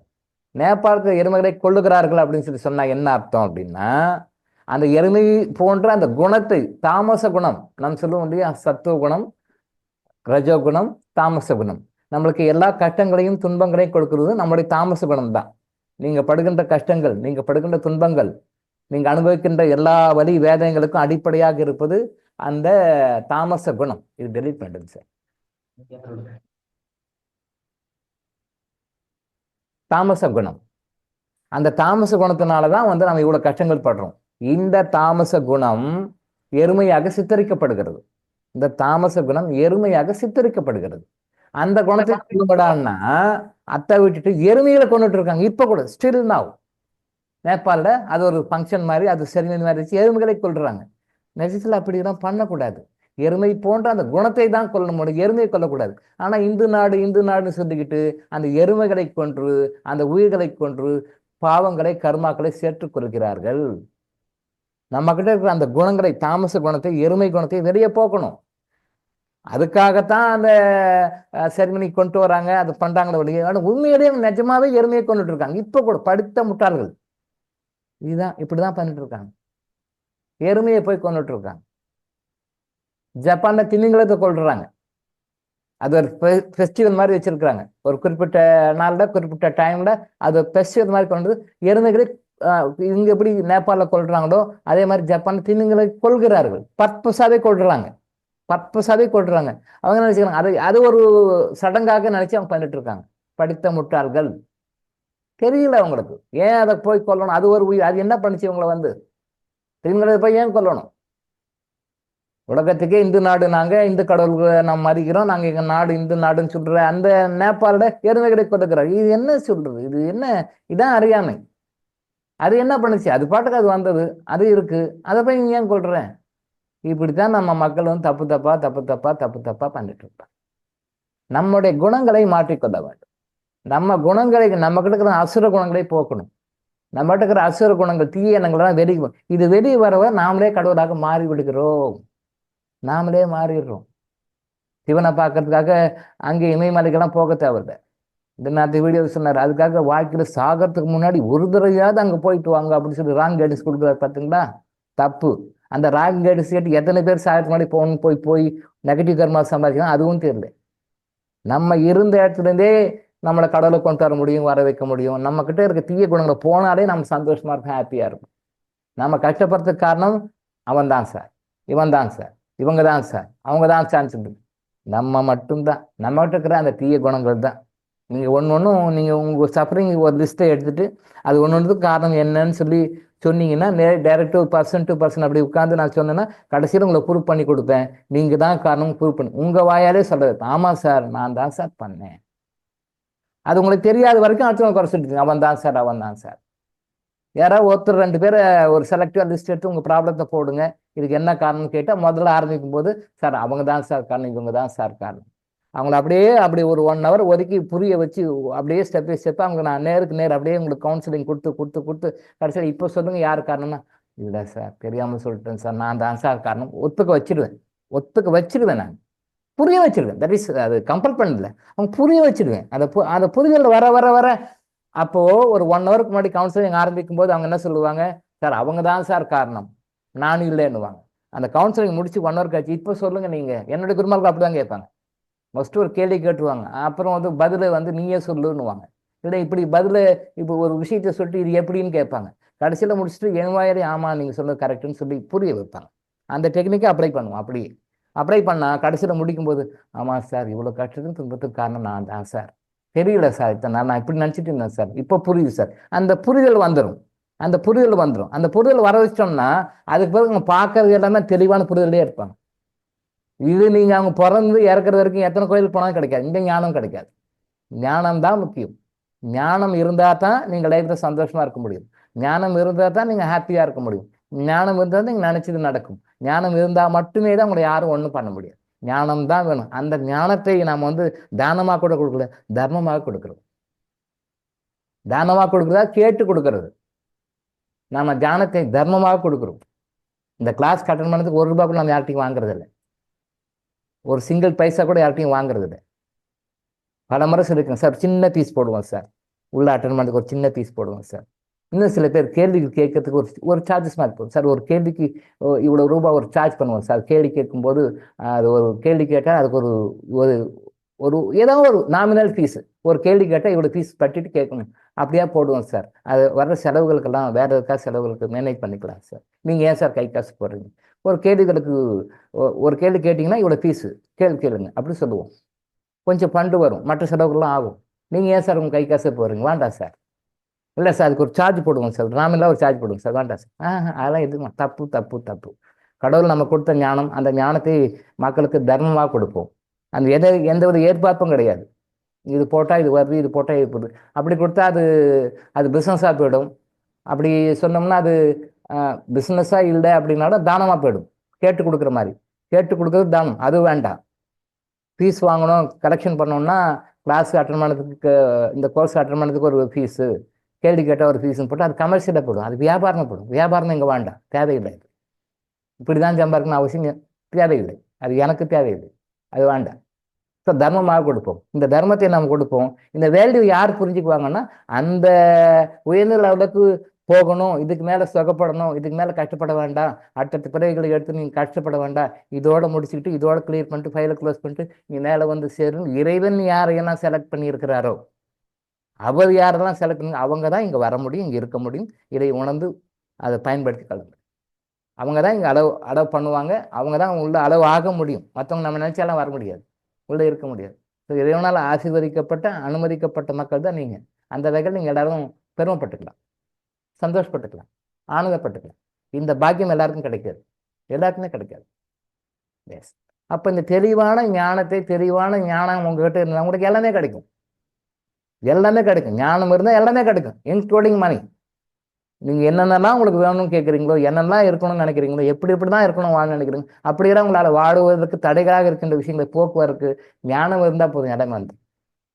அப்போ பணத்தை தேடி ஓடுறாங்க எல்லாரும். பணத்தை தேடி பணம் பணம் பணம், காலிலேருந்து நைட் வரைக்கும் எல்லாம் பணம் பணம் பணம் பணம். இருக்கிறவனும் பணத்துக்கு தான் ஓடுறான், மீடியமாக இருக்கிறவனும் பணத்துக்கு தான் ஓடுறான், 1000 ஜனத்துக்கு சொத்து சேர்ச்சவனும் பணத்துக்கு தான் ஓடுறான். எல்லாமே பணத்தை தேடி தான் ஓடுறாங்க. பட் அந்த பணத்தை தேடி ஓடுவது தவறு இல்லை. இந்த வாழ்க்கையில் இந்த கரையிலேருந்து அந்த கரைக்கு போகணும், இந்த கரையிலேருந்து அந்த கரைக்கு போகணும். அப்போ அந்த கரைக்கு போகும் மத்தியில் ஆற்றை கடந்து போகணும். அதே மாதிரி நம்ம அந்த அஞ்ஞானத்துலேருந்து ஞானத்துக்கு வரணும், அறியாமையிலிருந்து ஞானத்துக்கு வரணும். அப்போ வரும்போது இந்த சம்சார சாகரம் என்கின்ற இந்த உலகியல் வாழ்க்கையை கடந்து தான் போகணும், நீச்சல் அடித்து தான் போகணும். அந்த உலகியல் வாழ்க்கையில் நம்ம வெற்றிகரமாக கிராஸ் பண்ணி அந்த கரைக்கு போகிறோமா, இல்லை ஆத்தோட அடிச்சுன்னு போயிடுறோமா? எல்லாம் புரிஞ்சுக்கோங்க. இந்த கரையிலேருந்து அந்த கரைக்கு போகணும். இங்கே அஞ்ஞானம் அறியாமை, அங்கே ஞானம். போயே ஆகணும், ஆற்றை கடந்து போயாகணும். பிரிட்ஜெல்லாம் கிடையாது, ஆற்றை கிராஸ் பண்ணி தான் போகணும். இந்த ஆற்றை கிராஸ் பண்ணி போகிறது கரெக்டாக அது நீச்சல் அடித்து கரெக்டாக தான் போகணும். யாரும் ஓடங்களும் யாரும் வரமாட்டான், நீங்கள் தான் போகணும். அப்படி போகும் பொழுது நீங்கள் கரெக்டாக இப்படி போங்க. குளத்து நீச்சல் வேற, கிணத்து நீச்சல் வேற, ஆற்று நீச்சல் வேற. நீச்சல்னா எல்லாம் ஒரே நீச்சல் கிடையாது. நீச்சல்லையும் பல வகைகள் இருக்குது. கிணத்து நீச்சல் வேற, குளத்து நீச்சல் வேற, ஏரியில் அடிக்கிற நீச்சல் வேற, ஆற்றுல அடிக்கிற நீச்சல் வேற, கடல் அடிக்கிற நீச்சல் வேற. எல்லாத்துக்கும் கொஞ்சம் கொஞ்சம் வித்தியாசம் இருக்குது. அது நீச்சலை பற்றி தெரிஞ்சவங்களுக்கு தெரியும். இந்த நீச்சல்காரன் அங்கே போய் சக்சீட் ஆக முடியாது, அந்த நீச்சல்காரன் இங்கே வந்து சக்சீட் ஆக முடியும். அது இருக்கிறதே ரொம்ப கஷ்டமானது ஆற்று நீச்சல் தான். நீச்சல்லையே ரொம்ப கஷ்டமான ஸ்விம்மிங் 5 ஸ்டார் ஹோட்டலில் போய் ஸ்விம்மிங் பூல் அடிக்கிற நீச்சல் தான் கிடையாது. அது ரொம்ப ஈஸி, ரொம்ப ஈஸியானது. 5 ஸ்டார் ஹோட்டலில் போயிட்டு அங்கே ஸ்விம்மிங் பூலில் போயிட்டு அடிக்கிற நீச்சல் ரொம்ப ரொம்ப ஈஸியானது. ரொம்ப ரொம்ப கஷ்டமான நீச்சல் ஆற்று நீச்சல், சாதகமான நீச்சல் கிடையாது. அது ரொம்ப வெள்ளம் வந்துட்டே இருக்கும், அந்த வெள்ளத்தை கிராஸ் பண்ணி போகணும். நீங்கள் ஸ்ட்ரைட்டாக குறுக்க போக முடியாது. இங்கே ஒரு ஏ, அதுக்கு ஸ்ட்ரைட்டாக ஒரு பி, அப்படி கிராஸ் பண்ணி போக முடியும். ஆற்று நீச்சல் அப்படி போகக்கூடாது. ஆற்று நீச்சல் ஆற்று போகிற போக்கிலேயே போகணும். ஆற்று நீச்சல் எப்படி போகணும்னா, நீங்கள் இங்கே ஏ இருக்கிறீங்க, இங்கே பி இருக்கிறீங்க. அப்போ ஏருந்து ஸ்ட்ரைட்டாக பிக்கு போக முடியாது. நீங்கள் ஏ இங்கே இருக்கீங்க, பி நீங்கள் ஏல போகணும்னு நினச்சா போக முடியாது. அப்படியே ஆற்று போக்குலேயே கொஞ்சம் கொஞ்சமாக அப்படியே இப்படி கிராஸாக வரணும், இப்படி வரணும், கிராஸாக வரணும். அப்படியே கொஞ்சமாக இப்படி தான் போகணும். நீங்கள் ஸ்ட்ரைட்டாக போகணும்னு நினச்சிங்கன்னா அடிச்சுட்டு போயிடுவீங்க. ஆற்று நீச்சல் எப்படி போகணும்னா, நீங்கள் ஒரு டெஸ்டினேஷன் இருக்கிறீங்க, ஆப்போசிட் டெஸ்டினேஷன் போகணும் அப்படின்னா டைரெக்டாக போக முடியாது. அப்படியே கொஞ்சம் கொஞ்சமாக ஸ்டெப் பை ஸ்டெப்பாக கொஞ்சமாக அப்படியே உள்ளே கிராஸில் வரணும், இப்படி கிராஸாக வரணும், ஜிக்ஸாக்காக வரணும். அப்படியே கிராஸில் ஒரு டெஸ்டினேஷன் அடையணும். அப்போ ஏன்ற இடத்துக்கு நேராக பி கிடையாது, ஏ ஒரு இடத்துல இருக்கும், பி ஒரு இடத்துல இருக்கும். ஏலேருந்து பி ரீச் பண்ணணும் அப்படின்னா கொஞ்சம் கொஞ்சமாக கிராஸ் பண்ணி இப்படி வரணும். அப்படி இந்த பி டெஸ்டினேஷன் இங்கே இருக்குன்னா நீங்கள் அது கொஞ்சம் முன்னாடியே ஆரம்பிக்கணும். ஆற்று நீச்சல் அப்படி தான் வரணும். அப்படி இருந்தால் தான் வர முடியும். கொஞ்சம் ஏமாந்தா ஆற்றுல அடிச்சுட்டு போயிடும். காட்டாற்று வெள்ளம்னு சொல்லணும், அடிச்சுட்டே போயிடும், அவ்வளோதான். இப்போது இந்த கரையிலேருந்து இந்த கரை போகணும் அப்படின்னா நம்ம மக்கள் ஆடி நீச்சல் அடிக்கணும்னா அதை தேடி கரெக்டாக அடுத்த கரைக்கு போகிறவங்க 1000 ஒருத்தர்னு வச்சுக்கலாம், இல்லை லட்சத்தில் ஒருத்தர்னு வச்சுக்கலாம், இல்லை கோடியில் ஒருத்தன் கூட வச்சுக்கலாம். பகவான் பகவத்கீதை பற்றி 1 கோடி பேர் நினைக்கிறார்கள், ஆனால் ஒருவரே வந்து என்னை அடைகிறார். 1 கோடி பேர் என்னை நினைக்கிறார்கள், ஆனால் என்னுடைய பாதத்தை வந்து அந்த இறைவனை அடைகிறது வந்து என்னை வைகுண்டத்தை அடைகிறது வந்து ஒருத்தர் தான் அடைகிறார். அப்போ 1 கோடி பேர் நினைக்கிறாங்க, ஒருத்தர் வராங்க அப்படின்னா அப்படி என்ன, அது நிறைய ஃபில்டர் பண்ணி வர்றாரு. அப்படியே ஃபில்டர் பண்ணி கொண்டு வருவார். அது பகவத்கீதை அந்த ஸ்லோகங்களை படித்தா தெரியும். அப்படியே ஃபில்டர் ஆகி அப்படியே கொண்டு வரும். அதே மாதிரி ஆற்றுல நீச்சல் அடித்து அந்த கரைக்கு போகிறோன்னு சொல்லி எல்லாரும் வராங்க. அது எல்லாமே அடிச்சுட்டு போகிறவங்க தான் ஜாஸ்தி. அதை கரெக்டாக இப்போ நான் சொல்கிற டெக்னிக்கை கிராஸ் டெக்னிக், அது ஜிக்ஸாக் டெக்னிக். அந்த டெக்னிக்கில் வந்து கரெக்டாக ஆத்தங்கரையை ரீச் பண்ணுறவங்க, ஆப்போசிட்டில் ரீச் பண்ணுறவங்க ஒருத்தர் தான். இது எப்படி நீச்சல் அடிக்கணும்னா நம்ம கற்றுக் கொடுக்குறோம். கர்மாஞ்சலில் என்ன சொல்லி கொடுக்குறோம், இந்த நீங்கள் வாழ்க்கையில் கற்றுக்கிற நீச்சல்லாம் ஒர்க் அவுட் ஆகாதுப்பா, நீங்கள் இந்த நீச்சலில் போகணும், இந்த நீச்சல் இப்படி தான் அடிக்கணும், இப்படி ஆரம்பித்து இப்படி போகணும், இது மாதிரி கிளாஸில் போகணும், இந்த மாதிரி அப்படியே ஸ்லாண்டிங்காக ஸ்லோவாக கொஞ்சம் கொஞ்சமாக போய் இப்படி அடித்து போகணும். கொஞ்சம் ஏமாந்தினா கூட, கொஞ்சம் அசந்தினா கூட வெள்ளம் அடிச்சுட்டு போகணும், திருப்பி ரெக்கவர் பண்ண முடியாது. அதனால் இப்படி கற்றுக்கணும்னு சொல்லிட்டு நம்ம கற்றுக் கொடுக்கும். இந்த நீச்சல் ஆற்று நீச்சல் டெக்னிக்கை எப்படி அடிக்கணும், எப்படி டைவ் அடிக்கணும், எப்படி உள்ளே போகணும், திடீர்னு உள்ளே போயிட்டே இருக்கிறீங்க, காற்றாடு ரொம்ப ஸ்பீடாக வரும். அது சொல்லி வச்சுட்டு அலர்ட் கொடுத்துலாம் வராது. முன்னாடி நான் ஒரு ஸ்பீடில் வரேன், இப்படி வரேன் அலர்ட் கொடுத்துலாம் வராது. திடீர்னு வரும். நீங்கள் போயிட்டே இருக்கீங்க, திடீர்னு உள்ள வரும். அப்போ என்ன பண்ணும், டக்குன்னு உங்களை போய் அந்தாண்டு விட்டுரும். அப்போ என்ன பண்ணணும், இன்னும் கொஞ்சம் நீங்கள் டெஸ்டினேஷன் அடையிறதுக்கு இன்னும் கொஞ்சம் சிரமம் பண்ணணும். அப்படியே போயிட்டு அப்படி தாண்டி வரும். இதுதான் சம்சார சாகரத்தை தாண்டுறதுன்றது. சம்சார சாகரத்தை தாண்டுவதுன்றது, இந்த உலகியல் வாழ்க்கையை தாண்டுவதுன்றது, இந்த மானிட வாழ்க்கையை தாண்டுவது. இந்த மானிட வாழ்க்கையை சம்சார சாகரத்தை அப்படி தாண்டி அந்த பக்கம் வரணும். மதியம் காட்டாற்று வெள்ளம் வரும், because of your bad karmas. உங்களுடைய நாம வாழ்க்கையில் சேர்த்து வச்சுக்கிற பழைய சம்ஸ்காரங்கள்ல இருந்து நிறைய நெகட்டிவ் கர்மா வந்து தள்ளும். இது சிம்பாலிக்காக நாம் சொல்கிறோம். இங்கே இழுக்கும் தள்ளுன்றது வந்து காட்டாற்று வெள்ளம்னு சொல்கிறோம். அந்த காட்டாற்று வெள்ளம் வந்து நம்முடைய பாஸ்ட் லைஃப் கர்மஸ். அது என்ன பண்ணும், அப்படியா நீ போய் ரீச் பண்ணிட்டு பார்த்துறோம் அப்படின்னு சொல்லிட்டு வெள்ளமாக வந்து தள்ளிட்டு போயிடும். அப்போ நம்ம விழுந்துருவோம், அதை மொழிகிடுவோம், எல்லாம் அடிச்சுட்டு போயிடுவோம். டெஸ்டினேஷன் கரெக்டாக ரீச் பண்ண முடியாது. அப்போ என்ன பண்ணும், இன்னும் கொஞ்சம் அட்ஜஸ்ட் பண்ணி அடிச்சு அந்த பக்கம் போகணும். இதை எப்படி அடிக்கிறதுன்னு தான் கர்மாஞ்சலின்னு சொல்லிக் கொடுக்குறோம். கர்மாஞ்சலின்னு சொல்லி சின்ன விஷயங்கள் மூலம் சொல்லிக் கொடுக்கும். இந்த பெரிய ரொம்ப கஷ்டமான விஷயமெல்லாம் கிடையாதுங்க. கொஞ்சம் ஈஸி டு அண்டர்ஸ்டாண்டு தான். அதை easy to understand and easy to follow up method தான். அது ஈஸி டு ஃபாலோ அப் தான், ரொம்ப கஷ்டமான விஷயம் கிடையாது. இதுதான் நீங்கள் லைஃப்பில் ஃபாலோ பண்ணிங்கன்னா you will be always happy. இந்த லைஃப்லேயே உங்கள் பழைய கர்மாக்களை எல்லாம் கழித்து அந்த இறைவனை அடைய முடியும், பதவிகள் அற்ற நிலையை அடைய முடியும். இறைவனை இதோடு அடைந்து, இறைவனை சேர்ந்து, இறைவனோட இறைவனாக கலந்து ஆனந்த நிலையை அடைய முடியும் அப்படின்னு சொல்கிறேன். எப்போ அடைய முடியும், இந்த உண்மையான நீச்சலை கற்றுக்கிட்டா தான் அடைய முடியும். இந்த ஆற்று நீச்சலை கற்றுக்கணும். இந்த ஆற்று நீச்சலை கர்மாஞ்சலிங்களை நம்ம சொல்லிக் கொடுக்குறோம். அதை ஃபாலோ பண்ணுங்கள். உங்களோட துன்பங்களுக்கெல்லாம் ஒரு குட் பை சொல்லிட்டு, உங்களுடைய கர்மாக்கெல்லாம் ஒரு குட் பை சொல்லிட்டு, எல்லாருக்கும் பாய் சொல்லிட்டு, இந்த பிரிவிலே எல்லாத்தையும் முடிச்சுட்டு குட் பை சொல்லிட்டு இறைநிலை அடைஞ்சு சந்தோஷமாக எப்பயும் இருங்க. அதான் நம்ம சொல்கிறோம். ஆனந்த நிலையாக வாழ்வது தான் மனிதனுடைய நோக்கம். துக்கப்படுறது, துயரப்படுறது, கஷ்டப்படுறது, வேதனைப்படுறது, வலியை அனுபவிக்கிறது, இதெல்லாம் இறைவனுடைய நோக்கம் கிடையாது. நம்ம இதுக்கு எல்லாமே ஒரு குட் பை சொல்லிட்டு உயர்நிலை அடைந்து ஆனந்த நிலையாக கடந்து எப்பொழுதும் எங்கும் எப்பொழுதும் ஆனந்தமாக நம்ம வாழணுன்றது தான் கர்மானுஜங்களுடைய நோக்கம், இறைவனுடைய நோக்கமாக தான். அந்த வழிகளை சொல்லிக் கொடுக்குறோம். கற்றுக்கிட்டு ஃபாலோ பண்ணிட்டு லைஃப்பில் சந்தோஷத்தை அடையுங்கள். சரியா? இன்னைக்கு நம்ம இதோட கிளாஸ் முடிச்சுப்போம். நாளை நாம் மீண்டும் சந்திப்போம். நன்றி, வணக்கம். நன்றிங்க. வணக்கம் ஐயா. நன்றிங்க. நன்றி.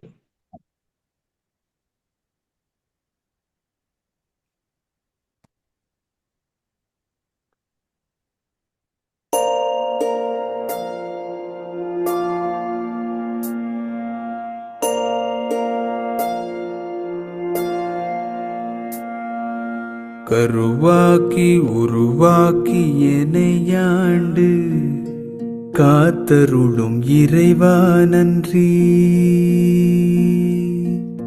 எங்கும் நிறைந்தோனே, எல்லை இலாதானே, எங்கேயும் எப்போதும் என் குலம் காப்பவனே.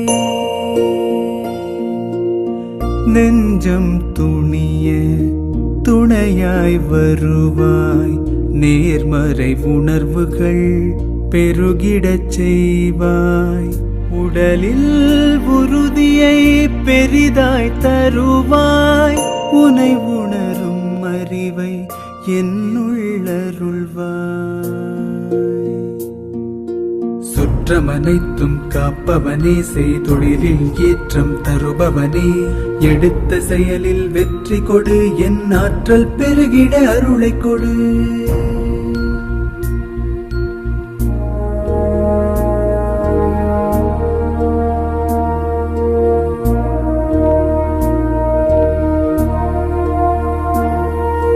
கருவாக்கி உருவாக்கி எனையாண்டு காத்தருளும் இறைவா நன்றி.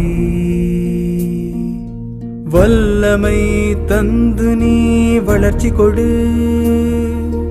அகத்திலும் புறத்திலும் மலர்ச்சி கொடு, வளர்ச்சி கொடு, மலர்ச்சி கொடு, வளர்ச்சி கொடு, மலர்ச்சி கொடு.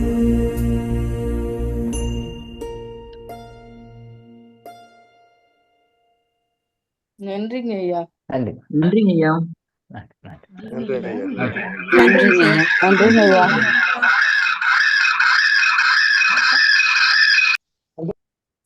நன்றிங்க ஐயா. நன்றிங்க ஐயா. நன்றி நன்றி நன்றிங்க ஐயா. ஐயா நன்றிங்க. நன்றிங்க ஐயா. நன்றிங்க ஐயா. நன்றி நன்றி நன்றி. ஓகே, அனைவருக்கும் நன்றி. நன்றிங்க, வாழ்க வளமுடன். நன்றி நன்றி நன்றி. வாழ்க வளமுடன்.